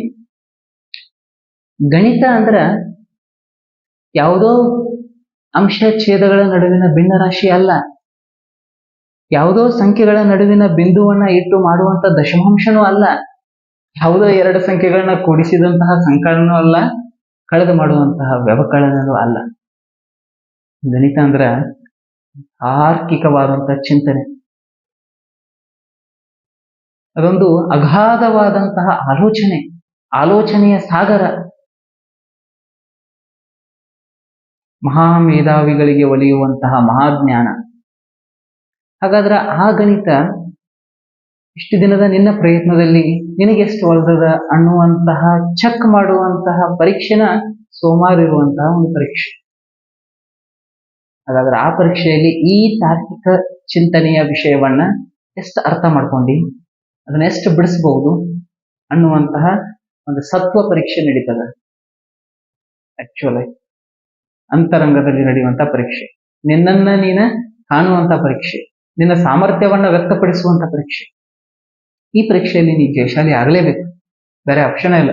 80ಕ್ಕೆ 80 ತೆಗೆದುಕೊಳ್ಳಲೇಬೇಕು, ಔಟ್ ಆಫ್ ಔಟ್ ಆಗುತ್ತೆ. Okay, yes. ಈ ಮೂಲಕ ನನ್ನೆಲ್ಲ ವೀಕ್ಷಕರಿಗೂ, ಈ ವಿಡಿಯೋವನ್ನ ನೋಡುತ್ತಿರುವಂತಹ ಎಲ್ಲ SSLC ವಿದ್ಯಾರ್ಥಿಗಳಿಗೂ ಆಲ್ ದ ಬೆಸ್ಟ್ ಹೇಳ್ತಾ, ನಾನು ಕೂಡ ದೇವರಲ್ಲಿ ಪ್ರಾರ್ಥನೆ ಮಾಡ್ಕೋತೀನಿ, ನಿಮ್ದೆಲ್ಲರದು ಅಂಕ ಔಟ್ ಆಫ್ ಔಟ್ 80ಕ್ಕೆ 80 ಆಗಲಿ. ಇವನ್ 1 ಮಾರ್ಕ್ಸು ಎಲ್ಲಿ ಹೋಗೋದು ಬೇಡ, ಔಟ್ ಆಫ್ ಔಟ ಆಗಲಿ ಅನ್ನೋದು ಕೂಡ ನನ್ನ ಆಶಯ. ನಮ್ಮ ಯೂಟ್ಯೂಬ್ ವೀಕ್ಷಕರಿಗೆಲ್ಲರಿಗೂ ಒಳ್ಳೇದಾಗ್ಲಿ. ಮುಂದೆ ಅವರ ಕಾಲೇಜು ಜೀವನ, ಈ ಗಣಿತದ ಒಂದು ಪ್ರಾಬಲ್ಯತೆ ಅವರ ಜೀವನದುದ್ದಕ್ಕೂ ಇರಲಿ ಅಂತ ಕೇಳ್ತಾ ಈ ವಿಡಿಯೋನ ಇಲ್ಲಿಗೆ ಎಂಡ್ ಮಾಡ್ತಿದ್ದೀನಿ. ಎಲ್ಲರಿಗೂ ನಮಸ್ಕಾರ. ನಿಮ್ಗೆಲ್ಲರಿಗೂ ಕೂಡ ಇನ್ನೊಮ್ಮೆ ನಾನು ಆಲ್ ದ ಬೆಸ್ಟ್ ತಿಳಿಸ್ತಾ, ಮುಂದೆ ಬರುವಂತ ಎಲ್ಲ ಪರೀಕ್ಷೆಗಳನ್ನ ಚಲೋ ಮಾಡ್ರಿ. 625ಕ್ಕೆ 625 ಮಾಡುವಂತಹ ಒಂದು ಪರಿಶ್ರಮದಿಂದ ಪರೀಕ್ಷೆಗಳನ್ನ ಬರೀರಿ. ಇಲ್ಲೋ ಅಲ್ಲಿ ಮಿಸ್ ಆದ ಅಂದ್ರೆ 620 ಮ್ಯಾಗರ ಆಗ್ಬೇಕು. 620 ಕ್ರಾಸ್ ಮಾಡುವಂತ ಪ್ರಯತ್ನ ನಿಮ್ದಾಗ್ಲಿ. ಎಲ್ಲರಿಗೂ ಆಲ್ ದ ಬೆಸ್ಟ್, ಎಲ್ಲರಿಗೂ all the best. Thank you.